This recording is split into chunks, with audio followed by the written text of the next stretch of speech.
Hello, everybody, and welcome to another Room Rumble where I go into a random room and debate and argue with all the people on the internet. This one's an odd one. I don't know how I ended up. Well, I know how I ended up in a room with Austin Whitsett having an argument. Um, so there was a debate on Modern Day Debate about Flat Earth with Nathan Lumen, who's a really nice guy. I love that guy. He's really nice, kind, and MC Toon, who's I greatly respect and is a sort of wealth of knowledge and a very cordial debater as well. I kind of enjoyed the debate. It was a very good one, actually. It was very civil, very just a good debate. And the after show was on Matters Now, which I dropped in, and Austin Whitsett came on there. Now I kind of prefaced it by Austin sort of complained all throughout the modern day debate chat, just again and again and again. Oh, I'm being ad hominem, I'm being victimized, I'm being, all of this stuff. And he does have a point. People were just calling him names and insulting him, kind of thing. And I kind of get why, but at the same time, I said, hey, let's focus on the arguments. So I felt like he did have a point. So I said that at the start of the after show. He did have a point. But what's interesting is that he proceeded to be just a jackass all after show.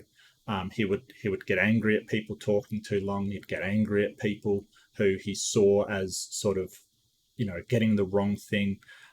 He kind of he's got this. He's the first to cry foul when anybody ad homs or insults or sort of takes too long to talk, but he's the very first to do it.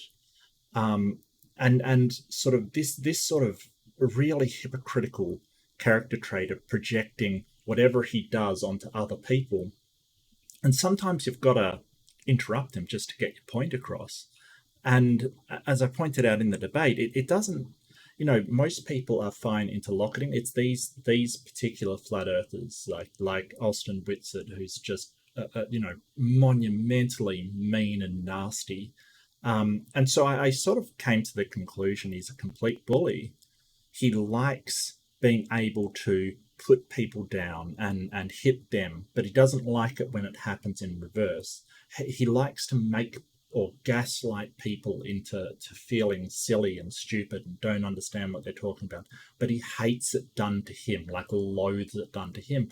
So really you've got the classic bully, because while he talks a big game, if somebody pushes back on him and actually holds him to task, he won't walk into a debate ring with them. He won't walk into a debate ring with me, MC Toon, any of these people that actually stand up to him. So he's a bully, and I think that really showed in this. I did make one mistake in it. I sort of said that helioseismology, which I kind of understood what it was, and he didn't ask sort of a what's the exact definition. He said, does anyone know what this is? And I said yes. And then my description wasn't an exact scientific description. I said it was sort of the perturbations in the sun and on the outside, the topology, which is kind of correct. It's not exact. But this is the kind of things he jumps on and says, oh, you don't know anything about the sort of, heliocentric model. Because I don't give an exact definition of one pretty obscure field in physics, does that mean I know nothing about the heliocentric? No, it doesn't. That doesn't follow. But he loves doing this kind of thing. And I'm not a physicist, so I didn't have an exact description, but you could kind of get what I was getting at. And his sort of attitude is terrible. He gaslit at times. Like I asked him for certain things on the electric sun that he's going on about, certain papers, and he said, "Oh, you never asked for them," when clearly I did. He sort of tried to gaslight me into saying, "Oh, you've been destroyed, and that's sort of his stick." It's kind of he's very nasty about it, very sort of trying to convince you of this thing that he believes. And it's very odd. It's kind of like at the start I kind of said, well, I don't think you're too smart to actually believe in this sort of flat Earth thing, and I kind of do suspect that. I do. I don't know his mind. I wouldn't claim to know what he's thinking, but there's a couple of reasons why I think he's not being entirely genuine, or I suspect he's not being entirely genuine. With the other being, as soon as somebody catches him on something, he's out of there.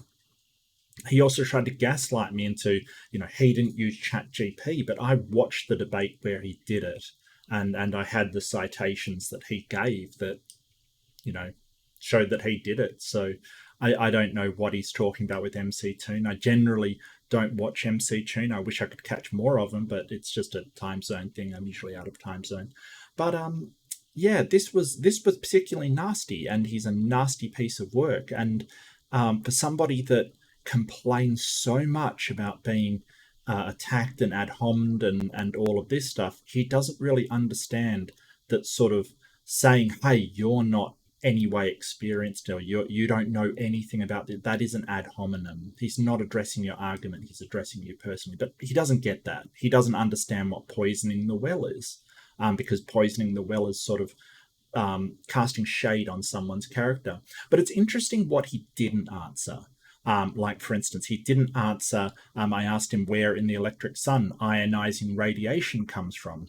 Ionizing radiation being the very high frequency ones like gamma and X-ray radiation that's usually formed in fusion or from radioactive decay kind of thing. An electric sun, I don't know how it would produce that. But neither does he, because he absolutely avoided these questions and avoided sort of other questions from other members of the panel. He was really shown to be absolutely disingenuous and very, very deceptive in the way that he handled it. So, yeah, and then I got a message. I put on how he's sort of very cowardly and won't debate anybody that pushes back against him. Any of these sort of big names in YouTube debate, he won't go anywhere near them. He sent, like, he dropped a comment, and I'll put that on screen, sort of saying how, I was destroyed and, I would be embarrassed. And he knows people from the Globe side that has told him how embarrassed they were. All of this is gaslighting. Like, he can't produce these people. He's just saying it to unsettle somebody. And you've got to wonder how deceptive you have to be to sort of say, hey, all of these people came and agreed with me and they're on your side. So, how deceptive do you have to be? And it's along the same lines as flat earthers when you debate them. They'll sort of say, hey, I was a globe earther until I saw your debate, and now I'm a flat earther because of you. It's along those same lines, only slightly more sophisticated. And it's just gaslighting you into, stop what you're doing. I don't like what you're doing. So, please don't go on. It's really telling that they have to resort to these kind of tactics and these sort of lies to try and get you to stop, to try and manipulate your mind. But as far as I'm concerned, it's not very sophisticated. It's quite obvious, the gaslighting that Whitsett tries to do. He tries to do it all throughout his debates, all throughout this after show. You'll see where that happens. So, it really doesn't faze me, but it does give a sort of insight on how he thinks he can sort of win. I don't, as I said, I don't know his mind, but I think that any action is justified in this man's mind because he's doing it for God. And so he will do the most disgusting behaviors because it's all for the right reasons. The end justifies the means. But you've got to wonder what a man like that would do to keep his flat earth dream alive, or the money coming in. And I don't know which, but I've seen some pretty disgusting lies out of the man. And sort of trying to convince me that I've failed is just another one. But yeah, thank you for joining me, and let's get ready to rumble. Some people up to the stage, and we're going to get the after show on our way. How is everyone doing? Dr. J, Rodney, Mark, and Billy, how are you doing? And what are your first impressions on the debate tonight. Dr. J, take it away. I thought it was pretty good. I would probably say that for the flat Earth, it's probably not good when the other guy has to explain a lot of stuff to you. That's probably not ideal. So that wasn't strong, but they weren't mean and they weren't like really trying to like hide the truth. You know what I mean? Like if you're debating, it's really good to just, filibuster and just like really not answer questions or whatever, or be loud or whatnot. So anyway, I thought it was all right. I thought they tried to get to it. I have a hard time caring too much about this sometimes, but anyway, I thought the attitudes were good. All right, thank you very much. And Rodney, first impressions on the debate. If I had to sum it up in one word, I'd say polite. I agree with Dr. J that it did seem like Toon did a little more of the flat earther work for him in terms of like giving him tips on doing his presentation better, which, depending on how you look at it, could be embarrassing for the flat earther position. But yeah, I mean, I like that both of them were pretty steady and like I said, polite. So yeah, it was a lot easier to watch than a lot of other things, and so that was my major takeaway from it. Thank you very much. And Billy, first impressions on the debate. And we're going to go into the details a little bit later while we get the MDD stream finished and we get the redirect over to us. So first impressions. Yeah, it was a long debate, but yeah, everybody was getting along, so it was good. I liked it. Yeah, I liked it too very much. Mark Reid, first impressions. Yeah, I must admit I didn't see the entire debate. I sort of came in at about question time. I think about the start of question time, so I didn't see the entire debate. I'm certainly going to go back and watch the rest. Look, I love Nathan. I think he's such a really nice guy. He's actually one of the better ambassadors for Flat Earth because he's not just, hey, bro kind of thing. He's not that sort of real aggressive guy. MC Toon is amazing. His depth of knowledge about physics and stuff is incredible. He's got a website. He's really putting a challenge up. He's basically got a website up with a $10,000 challenge to any flat earther that can demonstrate gravity without using mass in their equations. So mass kind of thing, which seems to be impossible, and I don't think anybody's even tried to do. But sort of his calmness and his sort of knowledge of things really carries him along. And like people said, he was explaining a lot to Nathan. That's hardly unusual. I think if I was opposite MC2, he'd be explaining a lot to me as well. So I can't really fault Nathan for that. But yeah, I think that he had the stronger position and more knowledge about, everything really. But, at the end of the day, I love talking to Nathan. I really like the guy. I think he did a great job, sort of technical debate-wise, in not being abusive or aggressive or sort of, committing too many logical fallacies in a sort of formal sense. I think he was sort of, his fallacies were mostly informal, sort of with the information that he was giving rather than the structure. So, but yeah, I love Nathan. I think he's such a nice guy. I try to get angry at him for being a flat earther. I can't. He's such a nice guy. Like you can't hate him. Thank you very much. And we have someone I haven't seen before, Rex Lee. Let me just say that car in your picture is absolutely gorgeous. Classic, and yeah. What are your first impressions on the debate? Welcome to the panel. Thank you for being here. Oh, thank you. Can you hear me? Yes, perfectly. Oh, perfect. Yeah, great debate. It was cordial. I like not a lot of ad hominem. I didn't think I heard any like ad hominem attacks from either side.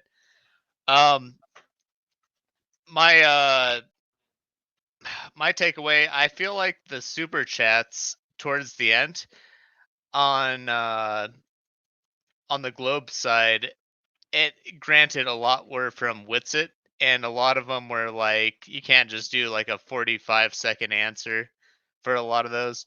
But my question didn't get answered, and so I remain a flat earther until my question becomes answered. Okay, and we Can I will. just add something really quick? Can I just add something really quick? I do Yeah, sure. apologize. No Yeah, problem. just the one thing that frustrated me towards the end is Ryan said they were running out of time and they had to speed up, but he waffled. And I love Ryan. He's really good, but I was sitting there going, come on, Ryan, just stop mentioning external things, tangents, meta-analysis of how the debate's going. At that point, you should put the gas on, because I thought that MC Toon looked tired. Nathan looked all right, but MC Toon was definitely getting tired. So at that point, you just have to go for efficiency. Just knock out those questions, get it done. Because if you start to waffle, people just get tired. So, yeah. Sorry. All right. And like Rex, repeat questions too. Like I mean, it's a small thing, but like when it's limited time frame, it kind of adds up over time. 100%. True, we can certainly agree on that. And Rex, we will have a little bit of an open discussion towards the end of the show. So please hold your question. That we have a bunch of people who are Globers, so we will try to answer it. Maybe we can get some of that sorted out. Austin Whitsitt, thank you for coming. I hope you're having a great day. What are your first impressions on the debate tonight?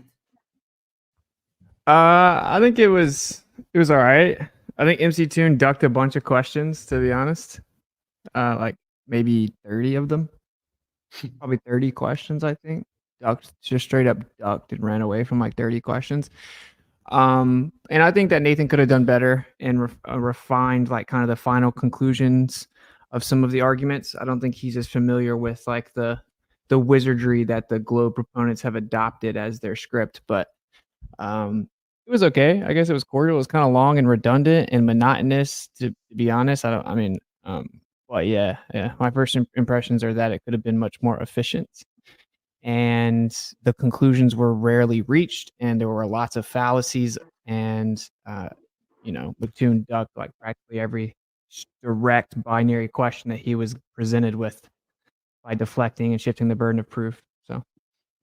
Okay, thank you very much. Another thing, I'd like to say this to Whitsitt as well. I completely acknowledge that you're being personally attacked in the comments. I think that isn't the right thing to do, and I would like to say to the people who do support the Globers not to attack people personally. Just attack their arguments. Like, come on! But that was flowing both ways, kind of thing. Like there were flat earthers attacking personally MC Toon as well. But from our side, we don't have to do it. Like I don't know why people are doing it.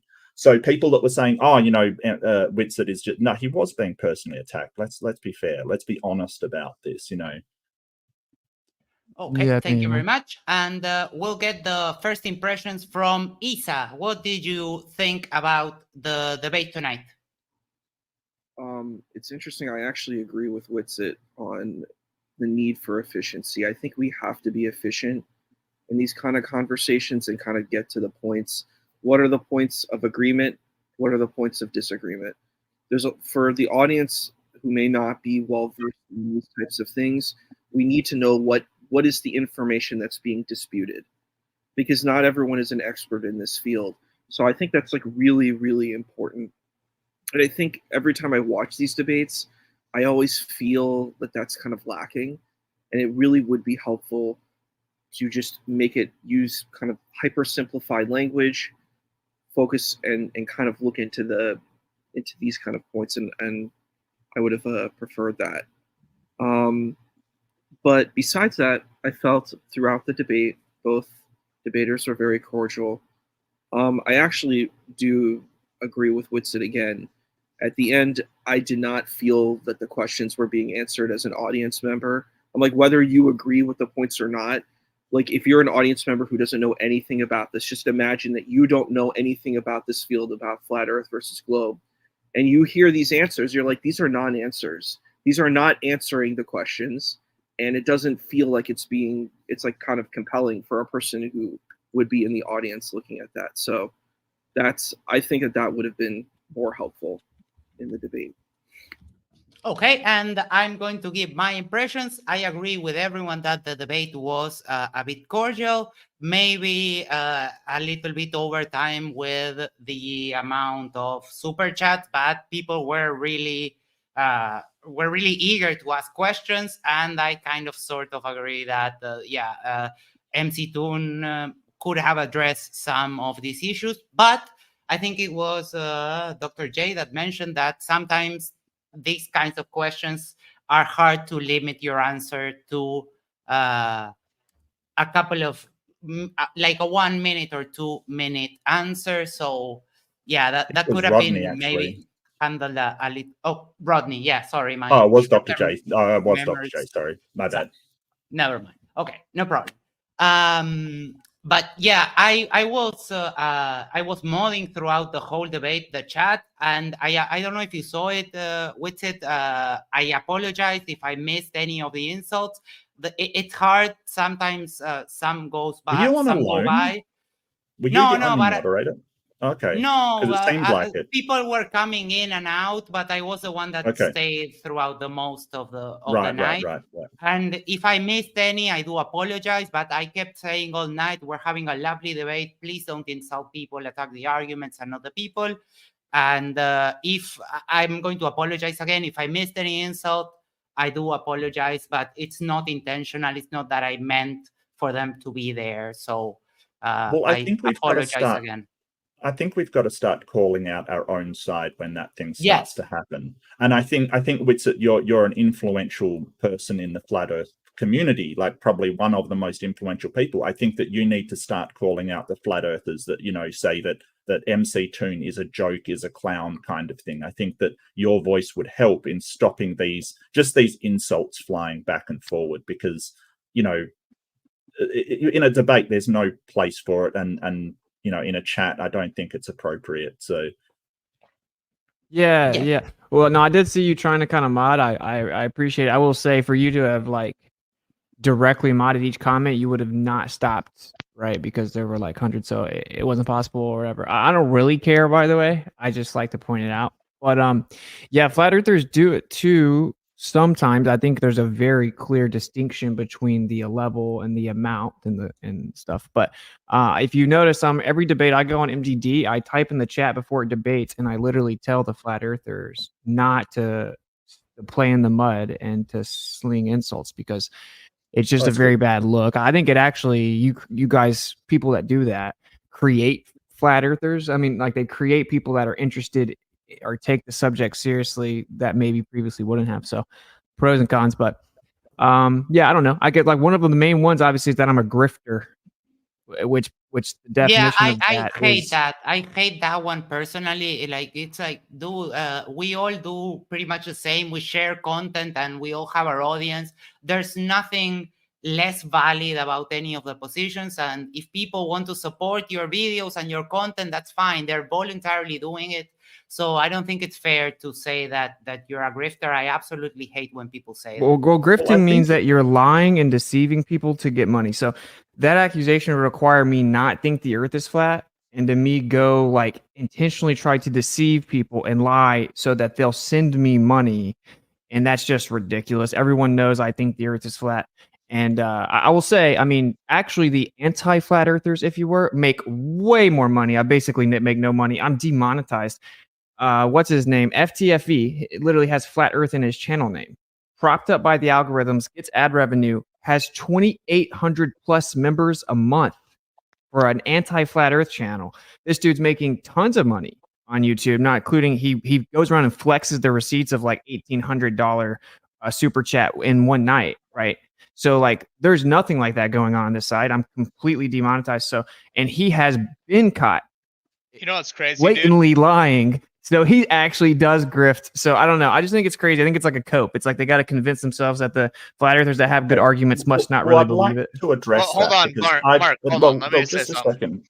Okay, sure, let's go, and then I'll follow. Let me say something. I'll watch a Witsit video, and immediately on the recommended videos, like the next, like, even if you turn on autoplay, it'll go from one of Witsit's videos to immediately like FTFE, or it'll go to like the classic, Professor Dave versus Flat Earth Dave. Like, it is always not in the Flat Earth favor in YouTube. Like, 100%. That's undeniable. I think like Globers have to like admit that at some point, right? Well, the two ways that the algorithm works, and it can be deprioritized because Google sees it as misinformation, and that is something that they have to contend with. That whatever the scientific consensus is basically the scientific consensus, and sort of challenging that until you prove that you're correct, it is considered to be misinformation because you're trying to pass something off as scientific, which is not scientific. And whether that's right or wrong, that is the case. The other one is it goes by popularity. So if a lot of people are clicking on Professor Dave, say, he will get more people going. It's sort of a cyclical process that the algorithm notices who is getting the clicks, and it will send more people there because it thinks it's popular. That's all. But yeah, I don't know if it deprioritizes based on the Flat Earth sort of banner thing, as you were talking about. I don't know about that one, but definitely popularity is a factor. But I would like to address that because I've said in the past, and I won't lie to you, Witzit, I've said I would not be surprised if you did not believe that the Earth is flat. And I base that on two things. Number one, and these are sort of the arguments I've heard from other people, so maybe it'll give you some insight. Number one, I've heard people, and I've said myself, you seem too smart to believe that.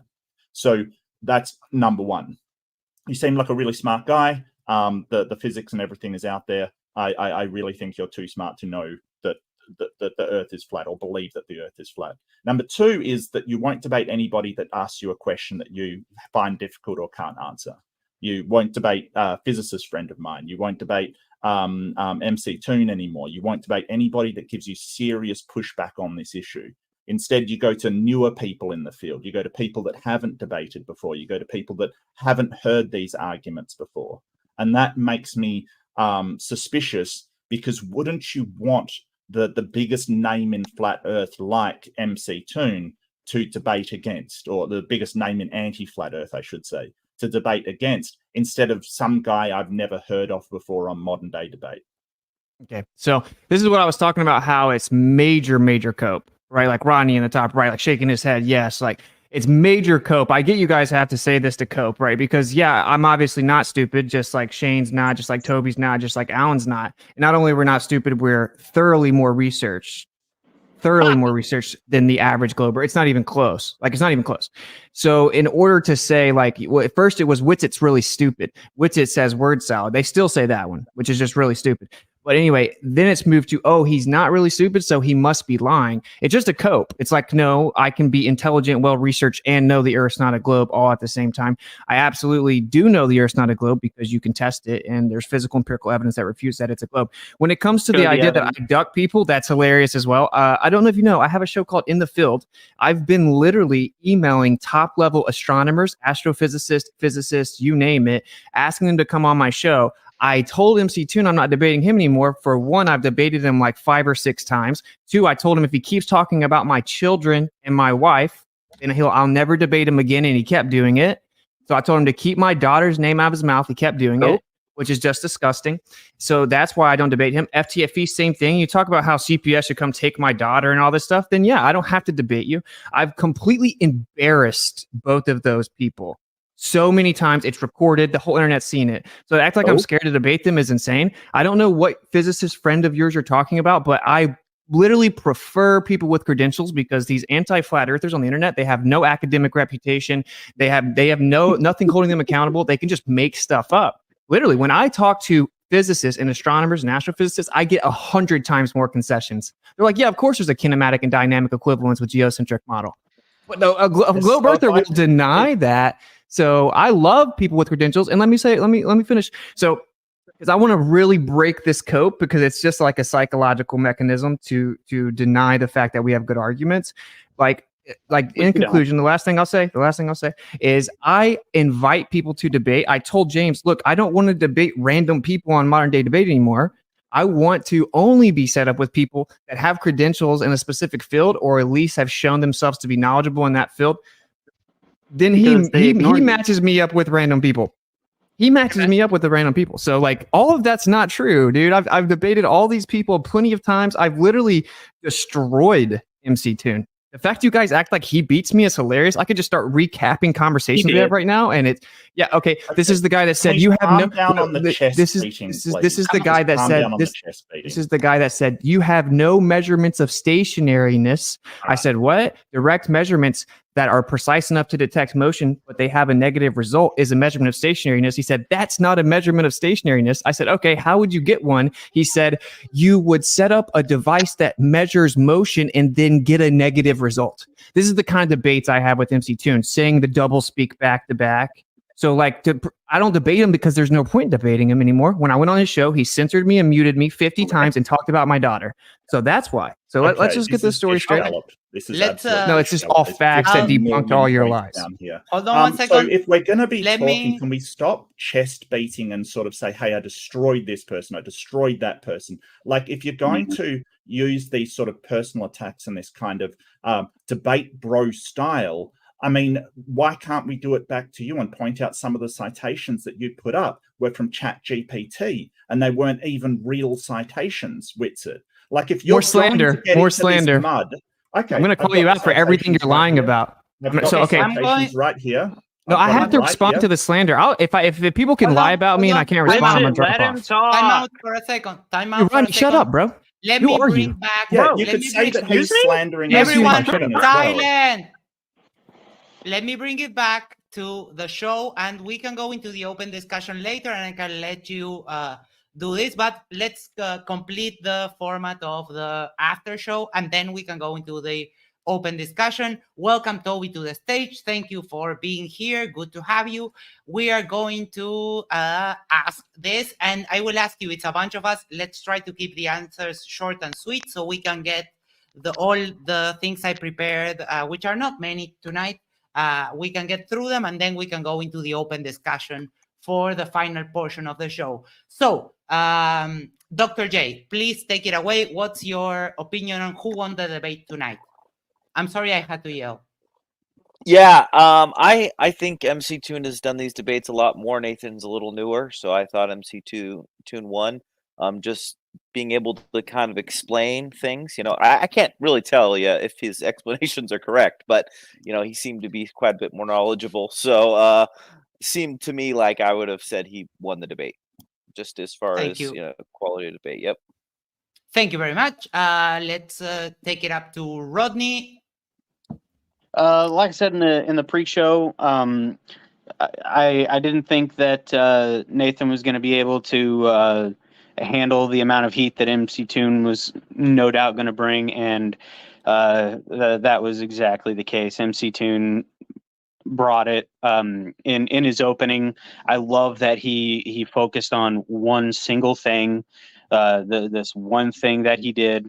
Nathan danced all over with a whole bunch of slides and a whole bunch of words and just a whole lot of stuff that didn't really show much of anything at all. And Toon just he harped on that one thing and then left it at that. I would say soundly, handily, and without a doubt, Toon won.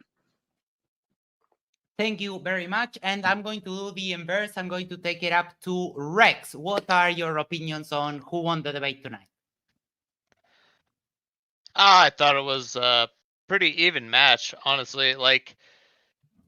The super chats is where I get real interested because I'm a super chatter. But the back and forth though between them, if unbiased opinion, I think it was back and forth. I don't know. Thank you very much. Mark, take it away. Yeah, absolutely, MC Toon. He answered all the questions that Nathan had. Nathan didn't have a lot of answers as to how these things would work. Nathan made some sort of really unsupported assertions, which is why the MC Toon talked about Hitchens' razor.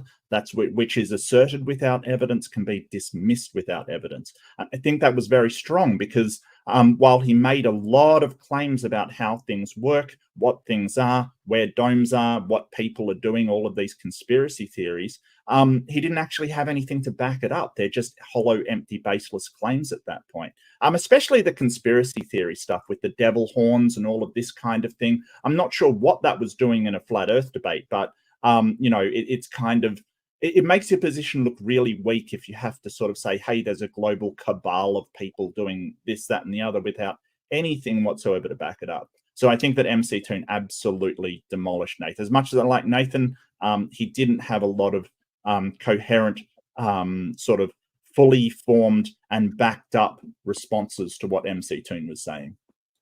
Thank you very much. Billy, what are your opinions for tonight? Yeah, I felt MC Toon did a good job, and mainly Nathan Thompson, or not Nathan Thompson. Nathan was there's so many Nathans that are flat earthers, but anyways, he was agreeing with him a lot, and the one thing that he couldn't prove about the ferment, MC Toon really debunked that pretty quickly, because he mentioned that his experiment was not using a dome; it was just using a magnifying glass, and there was no medium and other things that was wrong with the experiment. So that's mainly what I wanted to say. Thank you very much. Toby, welcome to the stage. Thank you for being here. Who do you think won the debate tonight? I would say probably Nathan, although I will say I missed like the first half or so. I thought Nathan brought some good arguments. He didn't really use any fallacies that I saw. MC Toon seemed like he was dodging questions. He dodged like literally every single super chat question from flat earthers. And actually that was kind of gross, because it's like, you pay money for a super chat and then he just hand wave dismisses it, pretends to understand it, but then illustrates that he's never read into it. Like there was the one question that I posed about the measurement of curved visual space, and he claimed to have read it, but then he said it used a theodolite, and that's like not how that worked. That experiment didn't use a theodolite. The premise was based on standing freely and having they had the ability to completely turn their head and body. There's not a theodolite involved. So he was just making things up, pretending like he knew it. It's a gross feeling as someone that paid money to ask a question to have someone then give you a dishonest answer. Thank you very much. Austin, what do you prefer? Do you prefer me call you Austin or Witted? Whichever one's cool, man. Okay. Take it away. Who do you think won the debate tonight? I think it was pretty close, to be honest, and I didn't hear every single part of it. I think that McToon is clearly more experienced with this specific debate. I think that he puts a ton of time in behind the scenes and keeps up with the current arguments. And he actually coordinates with a bunch of people that talk to us every day to try to iron out his arguments.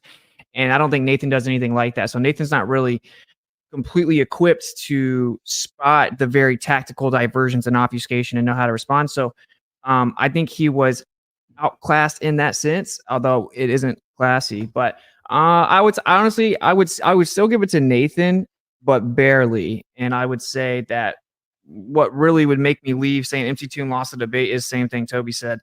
He blatantly ducked every single super chat, even to the point where he was pretending to answer them and just completely talking about something else.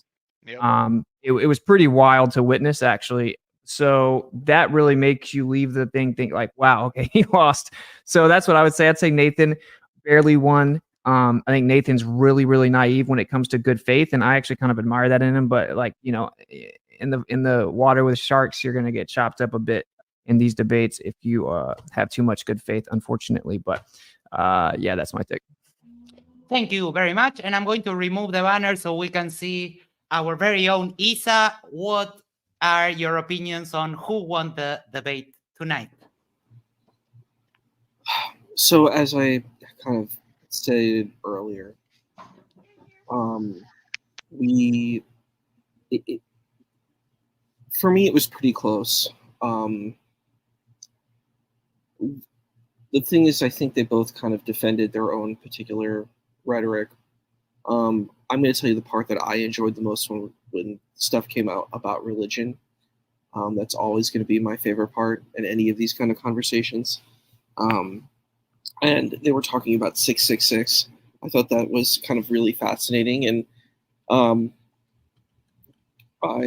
agree with Witsit that Toon was able to kind of nose these particular arguments, and it's hard because there's a certain level of impasse here, because most people who are defending like kind of the globe position are usually like secular and atheist, and a lot of people who are defending the flat Earth position are theists.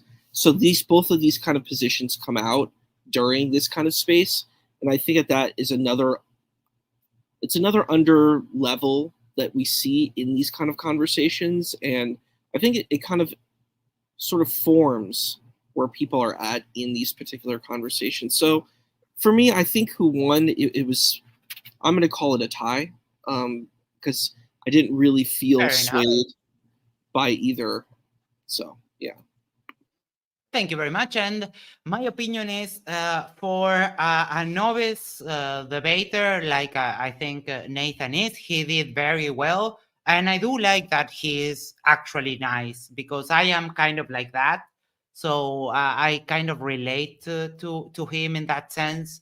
I prefer the debates when they are nice. The last debate we had about the Trinity and the Tawhid, the chat was absolutely insane, and I kind of hated every moment of that debate because the chat wouldn't stop insulting them no matter what I did. So I think there's room to have these conversations without having to attack someone. And regarding what you said before we went back into the conversations with it, I think bringing someone's family is it's a low blow and should never be done. If you want to attack the arguments and let people have their families, be happy, and mind your own business. I absolutely disagree when people bring families into this. That's a no-go for me. 100%. Can I say one thing too about word salad? Yes.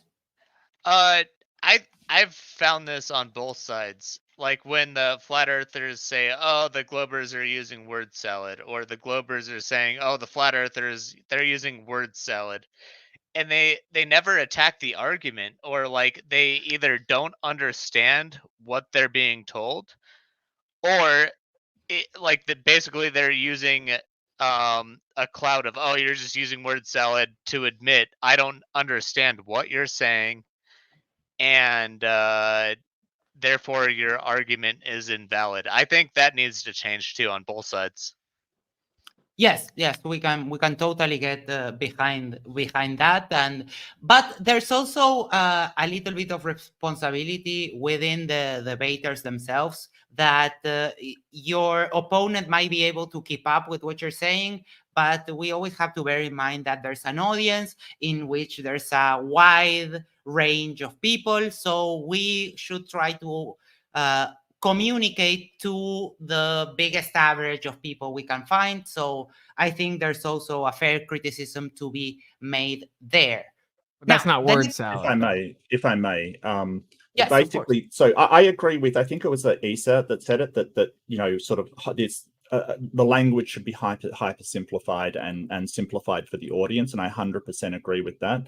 I agree that from a globe perspective, when they go into these papers, and I do want to point out that the reason why people thought MC Toon dodged these questions at the end is because they were highly technical questions, and he had like 45 seconds to answer them. Like 45 seconds to answer why the science tells you that these things are wrong. Like, he could bring up papers, he could do all of that. It's just, it would take way longer. It would take like half an hour. So I think just sort of saying, hey, produce a paper that conflicts with the known science is the best he could do in 45 seconds. But I think that what distinguishes word salad from actual sort of technical language is that anybody challenged in a technical field should be able to go back and explain in simplistic language what that technical language actually means. So when you go to MC Toon and say, hey, I don't understand what you're saying, or you're using word salad, explain why it's not word salad, he will go back and say, okay, there's this paper, this means this, this means this, this means this. The problem is that when somebody is doing word salad, they'll say, no, I don't have to explain that. It's up to you to understand it. And then they'll just move on. And that's usually an indication when someone is using word salad, when they refuse to explain it in simple terms and just want to move on. This And goes to that's show usually you, been my experience. you guys don't know what word salad means, man. I don't know how many times we have to define it, though. There's a different complaint that you have that You people just are sort talking. of interrupted me. I thought you were done, man. You just spoke right over the top of me. Okay, please keep going. Yeah, okay. So I said usually when people just want to move on, that's when it's word salad. And it doesn't necessarily mean it's word salad, but it's usually an indication that they are using word salad to try and confuse and have no interest in actually explaining simply what each point means, what the words they're using means. And occasionally we've seen things just put together.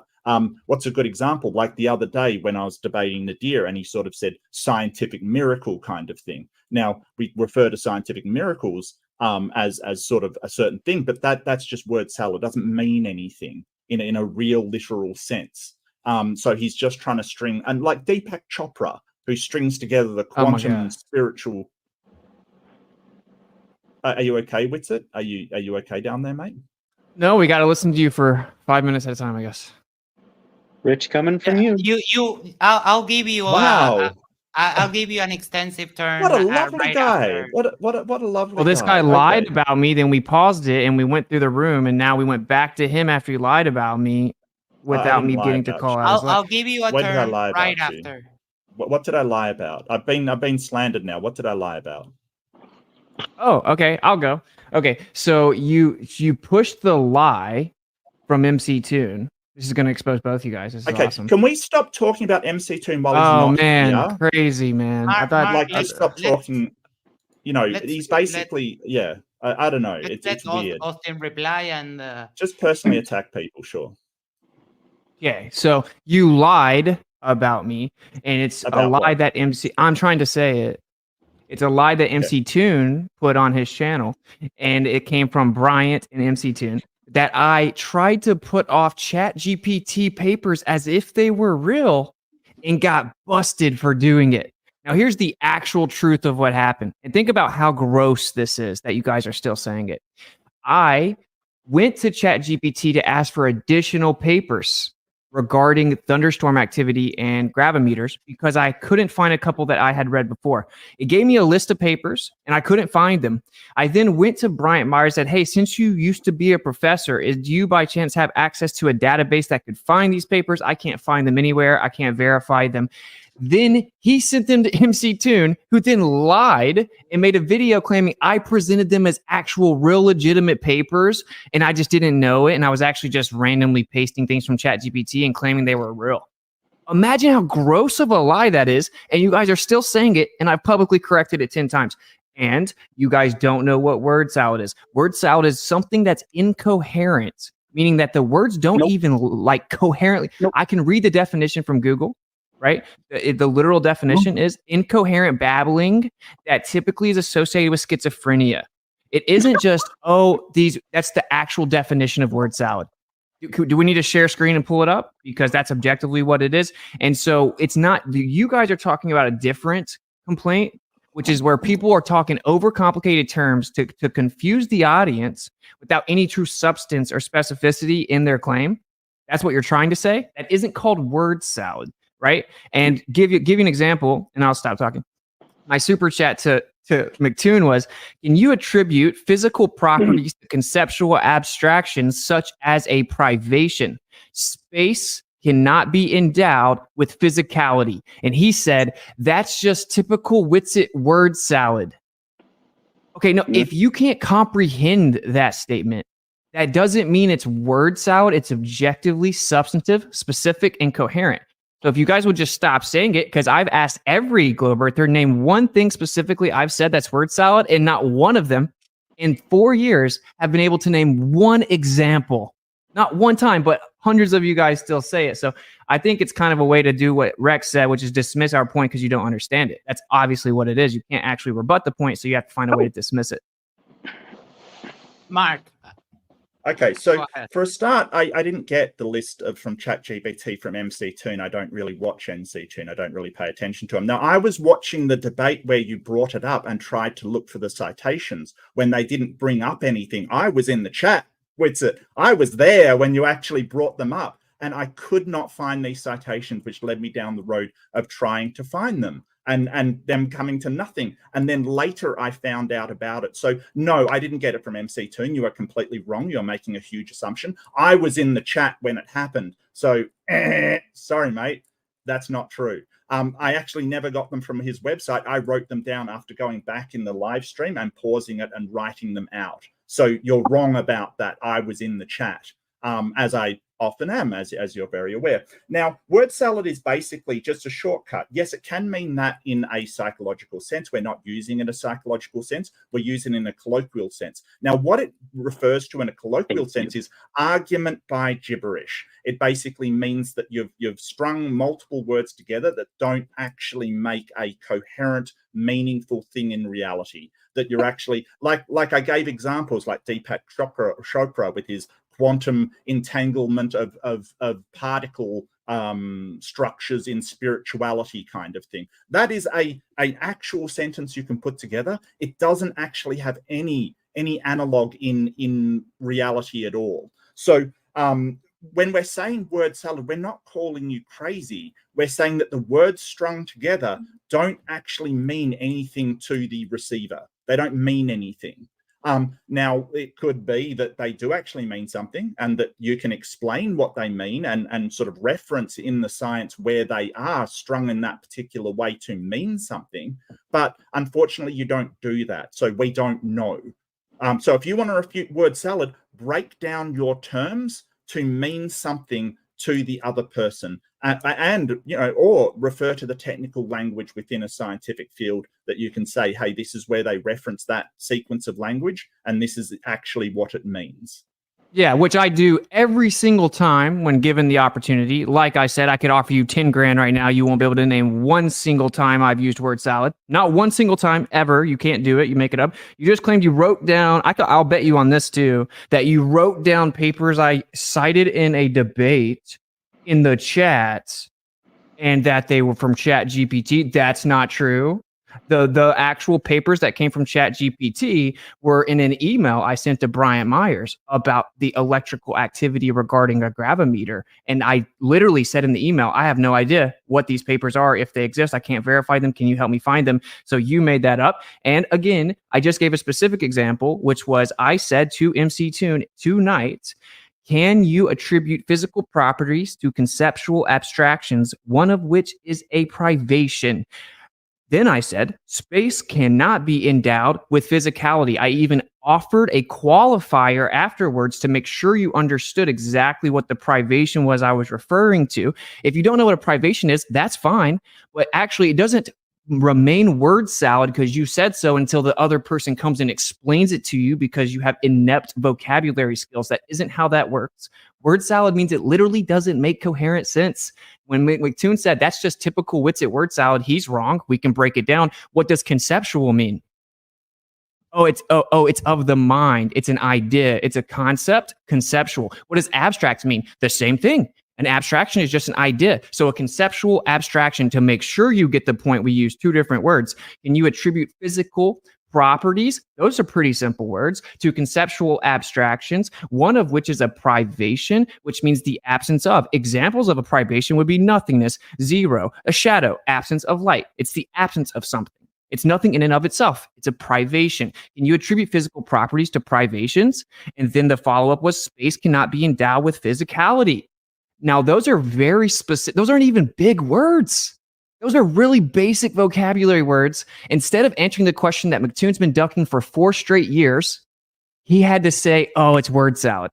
And that's your guys' tactic. And what happens is I get hundreds of emails that say, bro, one of the main things that woke me up to Flat Earth was every time you make very specific arguments, at first I think, what is this guy saying? This doesn't make sense. Then I Google the vocabulary words and I'm like, wow, what he said is specifically accurate. It makes perfect sense. And every globe earther just claims it's word salad. And it made them go look into my claims and study it more. So you guys are making flat earthers when you do that.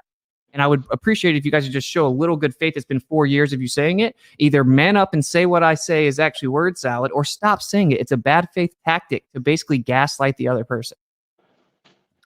All right, Yes, we're going so, to bring it back. Hold that thought for the after for the discussion. That I just have 3 more prompts I worked for the debate, and we'll get through them as fast as we can, and then we can get full on into the open discussion. I want to thank everyone in the audience for being here. I want to thank everyone in the panel for being here too. I really appreciate all of you, and thank you for coming and having some fun with us. So the next prompt is, what was the best argument Nathan made tonight? Let's start with, let's do the other way around. I'll start with Isa and we'll work our way up. Isa, I'm going to remove this so we can see you. Take it away. What was the best argument for who? Nathan. Nathan made for flat Earth, basically. Oh man. Let's see. Trying to go through what I remember. It's fair enough. You can say if you don't remember or if you don't think he made any really good arguments. So the thing is, I don't know if it was the argument that I would say was his strength, because I don't think a debater actually, it's all about what your arguments are. It's about your comportment. So I think he came off as really coming off as a very decent person and a decent human. And I think that's a win. Like when you come off and you look like that, you don't look aggressive and rough. I think that's a part of it too, your presentation. So I think he had a very good presentation. I think the way that he handled the questions was in a very noble way. And I think that was impressive. Even like so I'll tell you where I think he shined was, again, in that like 666. He could have been very reactionary, because it's like, hey man, you're like insulting my faith. You're insulting my belief in Christianity and you're mocking it.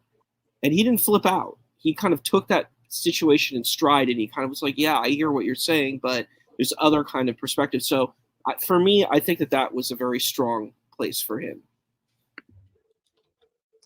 Thank you very much. Witzit, go ahead and what's the, let me bring up the prompt back. What was the best argument Nathan made tonight? I think that his his light over ice is a good argument.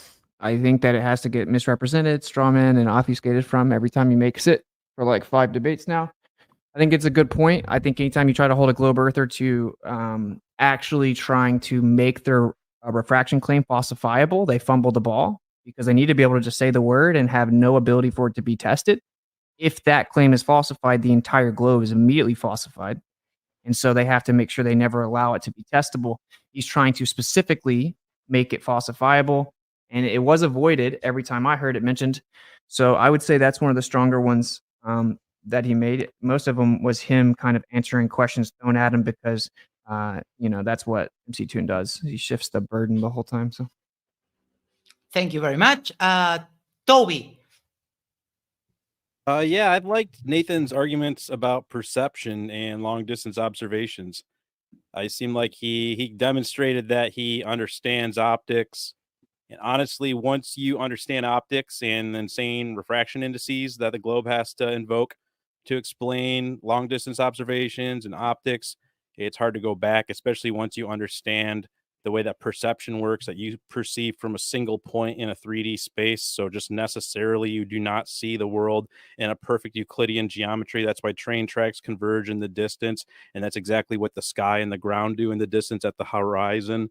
So once you understand all that, once you like really wrap your head around all that, and that's necessary whether or not you live on a globe, it's hard to go back, in my opinion. But he laid that out quite well, and he understood refraction, and he laid that out quite well. And I thought that was fantastic. Thank you very much. Billy? I thought his only argument that I can maybe get behind is about him saying that God and Satan maybe, and that's only because I believe them, and they might be possible that they exist, but I don't personally believe in them. But they might be possibly exist. That's the only thing I can think of that was maybe something I can get behind, I guess. Thank you very much. Mark? Yeah, I kind of agree with Billy. Like, all of his scientific claims were absolutely demolished. I think that sort of something unfalsifiable is his best argument, which is why he went to the unfalsifiable claims of, you know, these sixes and devils and demons and things, because, you know, that's what pseudoscience does. It hides behind unfalsifiable claims. So, you know, if you want to go to unfalsifiable things, sure. I think that in some way they should be asked to provide a falsification criteria, set up their experiments to do that, and show that the model fails, which, you know, obviously he can't do under scientific means, so he has to go to supernatural claims. So yeah, I actually agree with Billy. I think that was his best argument. Thank you very much. Rex? I think the best argument was, so McToon tried to straw man the distance to the sun a lot. Like that was big for him in this debate, was saying, okay, well, the flat earth doesn't have a definitive distance or size of the sun, so I'm going to straw man it for you. And I think the best thing he did was he said, hey, listen, even in the globe model, you don't know how far it is away. You don't know how big it is, and you need to know either how big it is or how far it is away. And kind of like the refutation of, like, you can't just straw man a flat earth model when we're saying you don't know how far the sun is away or how big it is, but you're going to put a number on the flat earth. I don't know. Like that, for me, it seemed like that was McToon's biggest debate tactic, was trying to straw man a distance to the sun, the size, and even the sun's a solid object, you know, like. Thank you very much. Rodney? So it's no secret that I have zero tolerance for or patience for flurfs. But it's for that reason that I say there was no argument made tonight by Nathan that was valid or a best argument for flat Earth, because the Earth is not flat. But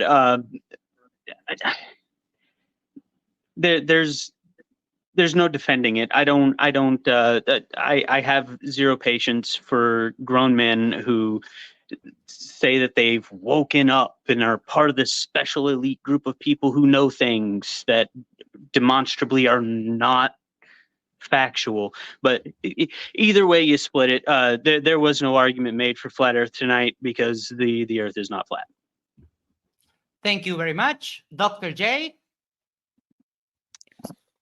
I think for these arguments, I listened to the whole thing, and I've already forgotten them all, because the challenge is getting me to care about what they're saying. And I think Nathan failed to get me to care about anything he was saying. And I was trying to remember a specific argument. It's like, oh yeah, he mentions the ether. I've heard about the ether 20 times, but whatever. So I could have probably made something up to say it was the best argument. But honestly, at this point, they've got to get me to even be interested to hear what their arguments are. And so the last interesting one I heard was the guy explaining Dr. whoever he was, who was explaining the distance, by trains, and how you, like, he was interesting enough for me to remember it. Like, that's the last, like, that I can argument for flat Earth one way or another I can even, like, remember, because it was interesting enough to put together. So I think Nathan seems like a super awesome guy, and I wish I could come up with something better for him, but I really just, you got to get me to even want to listen. And I suppose it's getting to be a challenge the longer I listen to these things. Thank you very much. And as for me, I'm going to flip it around, and I will try to give a message to Nathan. I wholeheartedly disagree with the fact that if the flat Earth is debunked, Christianity is debunked. I don't think that's the way you go about these things, and I've said it many times before. Is the Quran scientific debate that these are spiritual texts, and if you believe in God, if you believe in the Bible, that's fine. But I don't think making this very tight connection between flat Earth and your cosmology or your theology, I don't think that's a very fair assessment for you as a believer. But then again, that's my opinion as an atheist. And before I do the next prompt, I would like to address a couple of the super chats that we have received. Pseudonym said, so being a Glober means both people unite. Coincidence? I don't know. You tell me. It must be something. There must be something there. Pseudonym sends another $5. I'll read it, but I don't think it's very fair. Wow, just realized this becoming drama mama. Why did everyone really disregard that being bold or glow is majority unless flat cuts is a thing to do with Mark? Come on, don't. What? Like, no. If he wants to insult me, go ahead. It doesn't worry me at all. You know, like yeah. it slides off my back. No, Pseudo's a cool guy. Yeah, and I know Pseudo. He's fine. You know, like I like Pseudonym. I disagree with him on stuff, but doesn't mean I don't like him. And now he gives you a little bit of a compliment, another $2 by Pseudonym. I want Mark at my wedding, like it won't end in love. Yeah, I'll be a bridesmaid. Thank you so much for the super chats. Going to the next prompt, and then we can go into a bit of an open discussion. What do you think was the best argument for the globe tonight? And I'm going to start this time with Dr. J. Try to keep things fair and balanced. We go one time, and the other way, the next one. Take it away. All right. The main thing I remember is he said, hey, we should go to a lake and try this thing together sometime. And if they do that, and he was like legit and is willing, which I guess I can never prove. Each one can claim the other one it refuses to go or whatever. But if they did, that's the part I remember. That was cool. That was him saying, I think I'm in a position of strength. Let's go do it together. Maybe he won't follow through, whatever. I don't know. But anyway, I thought that sounded like, hey, I want to do this. And I thought that was one of his best points. It made me remember it for sure. Thank you very much. Rodney, what do you think? Okay, so I'd actually been taking notes. Oh, Rodney. Oh, we lost you. We'll get back to Rodney. So, he's back. There you are. Am I back? Yes, you are. I don't know what that was. But I was saying I'd actually taken notes to the whole debate there. And I had it's all on my computer now, but the wife and the baby went to sleep, so I had to come into the garage. But I wish I could remember the pros and cons I wrote for both of them.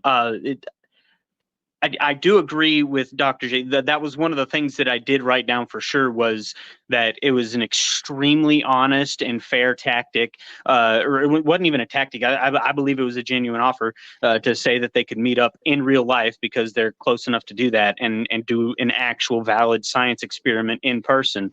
And I hate to borrow from you, Dr. J, but I think that was the best thing he could do, and frankly, I don't think that there would be a way for Nathan to say that, oh, there was something done incorrectly, if he's there to oversee it as well. So the transparency and the genuine nature of it just really it was really baller move, if I can say that. Thank you very much, and we're moving on to Billy. I feel like when he talked more about the flat Earth and how they don't really have a set model is the main thing. I feel like is something they have to answer to, because then it can't be falsified. You don't have if there's no clear model. Thank you very much, Mark. take it away. Yeah, I have to agree with the others. I think that MC Toon saying, "Hey, let's go do a practical experiment," is a really strong argument. Like I would like to see that. I'd like to see an MC Toon Nathan Lumen collab where they both go to a lake and they can both oversee the experiment, both sort of see what happens. Do it at different times of the day for different refraction indexes. That would be awesome. I would watch that, guys. If you are listening, I would watch that twice. I swear. I think that would be an amazing video. And the first thing that came to my mind is I want to see flat earthers go to Antarctica during the summer. That's what I want to see. I want to see them go and see the sun in the sky all day round, 24 hours kind of thing, just moving around the sky. I think that would be amazing. I would watch that. I think that these practical experiments that we get together and collab and do together, I think they're the best way we can show what's going on. Have a physics professor come with you, kind of thing. Somebody that can explain why all of this is happening. Have sort of a flat earther come with you so he can explain this kind of stuff. What from their perspective. I think that we need to do this together and talk about the results, talk about why we're coming with these results. Take drones, so we can do the elevation test of elevating it and it comes back into, the sun reappears kind of thing. I think this is awesome. I think it's amazing. So yeah, I agree with Dr. J and everyone else that sort of saying, hey, let's go out and see for ourselves is strongest argument you could have made. Yeah, absolutely. Thank you very much. We are going to hand it over to Rex. Yeah, I think the best tactic that he used, McToon, was trying to I don't think it's right, but I think the best tactic he used was trying to definitively say, okay, flat earthers believe that the sun is this big and the sun is this far away, and he cited Eric Dubé, and I think that was smart. If I was looking at it objectively, I think what he did there, it was because flat earthers, let's be honest, we cannot say how far away the sun is, how big it is, because we're basically saying the globe doesn't know. And by him saying, okay, I'm going to strawman this and you can't refute it, it's basically, what can you do there? That was his best tactic, I would say. Thank you very much. Let me address this little comment here, and I'll hand it over to you, Toby, in just a second. Brody Fisher says this sounds like a bold circle jerk. We have 3 flat earthers here, and we value everyone's opinion, so I don't think that's a fair assessment of what's happening here right now. I think they're saying most of the panelists are in fact bold. Maybe Witsit shaved his head. We don't know. Maybe it's all of us.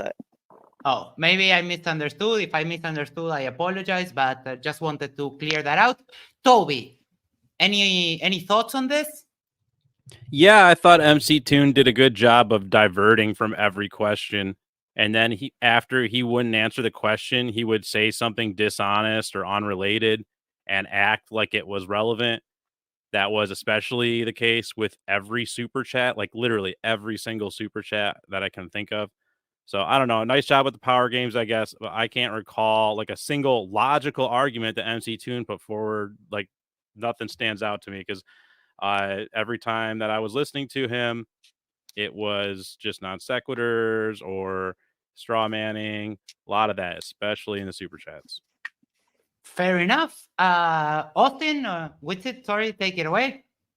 I think the best argument that MC Toon has is celestial navigation on a globe. Falls right in line with this whole the sun can't be here on a flat Earth. So the whole 1 degree per 69 miles. That's McToon's best argument for sure.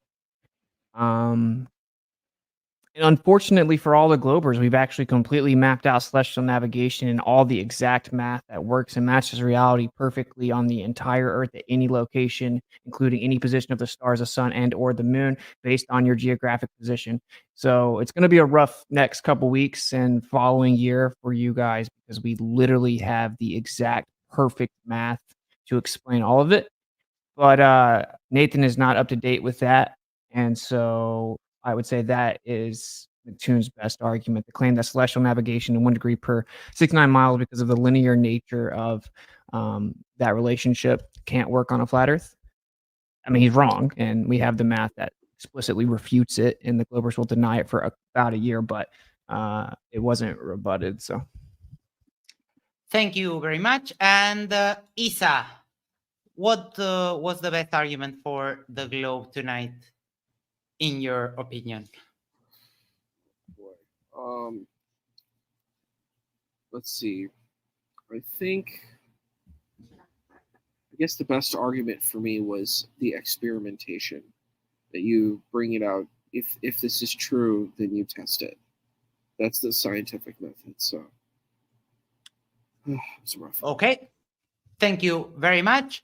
And before we take it into the open discussion, I'm going to do some light housekeeping, and I will ask the chat, please hold your insults. We're having a nice, chill argument here, so don't insult. Attack the arguments and not the people, as we always say. The spirit of the channel is that we can come into the after shows, have a more relaxed talk, and it's not about insulting, just exchange ideas and give your opinions. So I'm going to hand over the reins to start the open discussion to Mark, because I cut him off to continue with our prompts.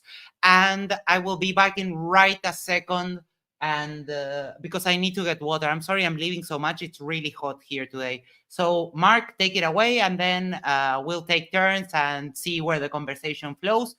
Thank you everyone for being here.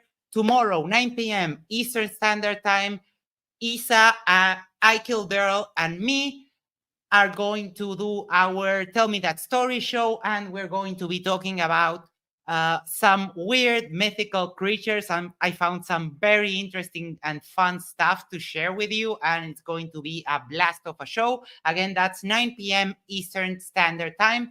Mark, take it away. I'll be right back in just a second.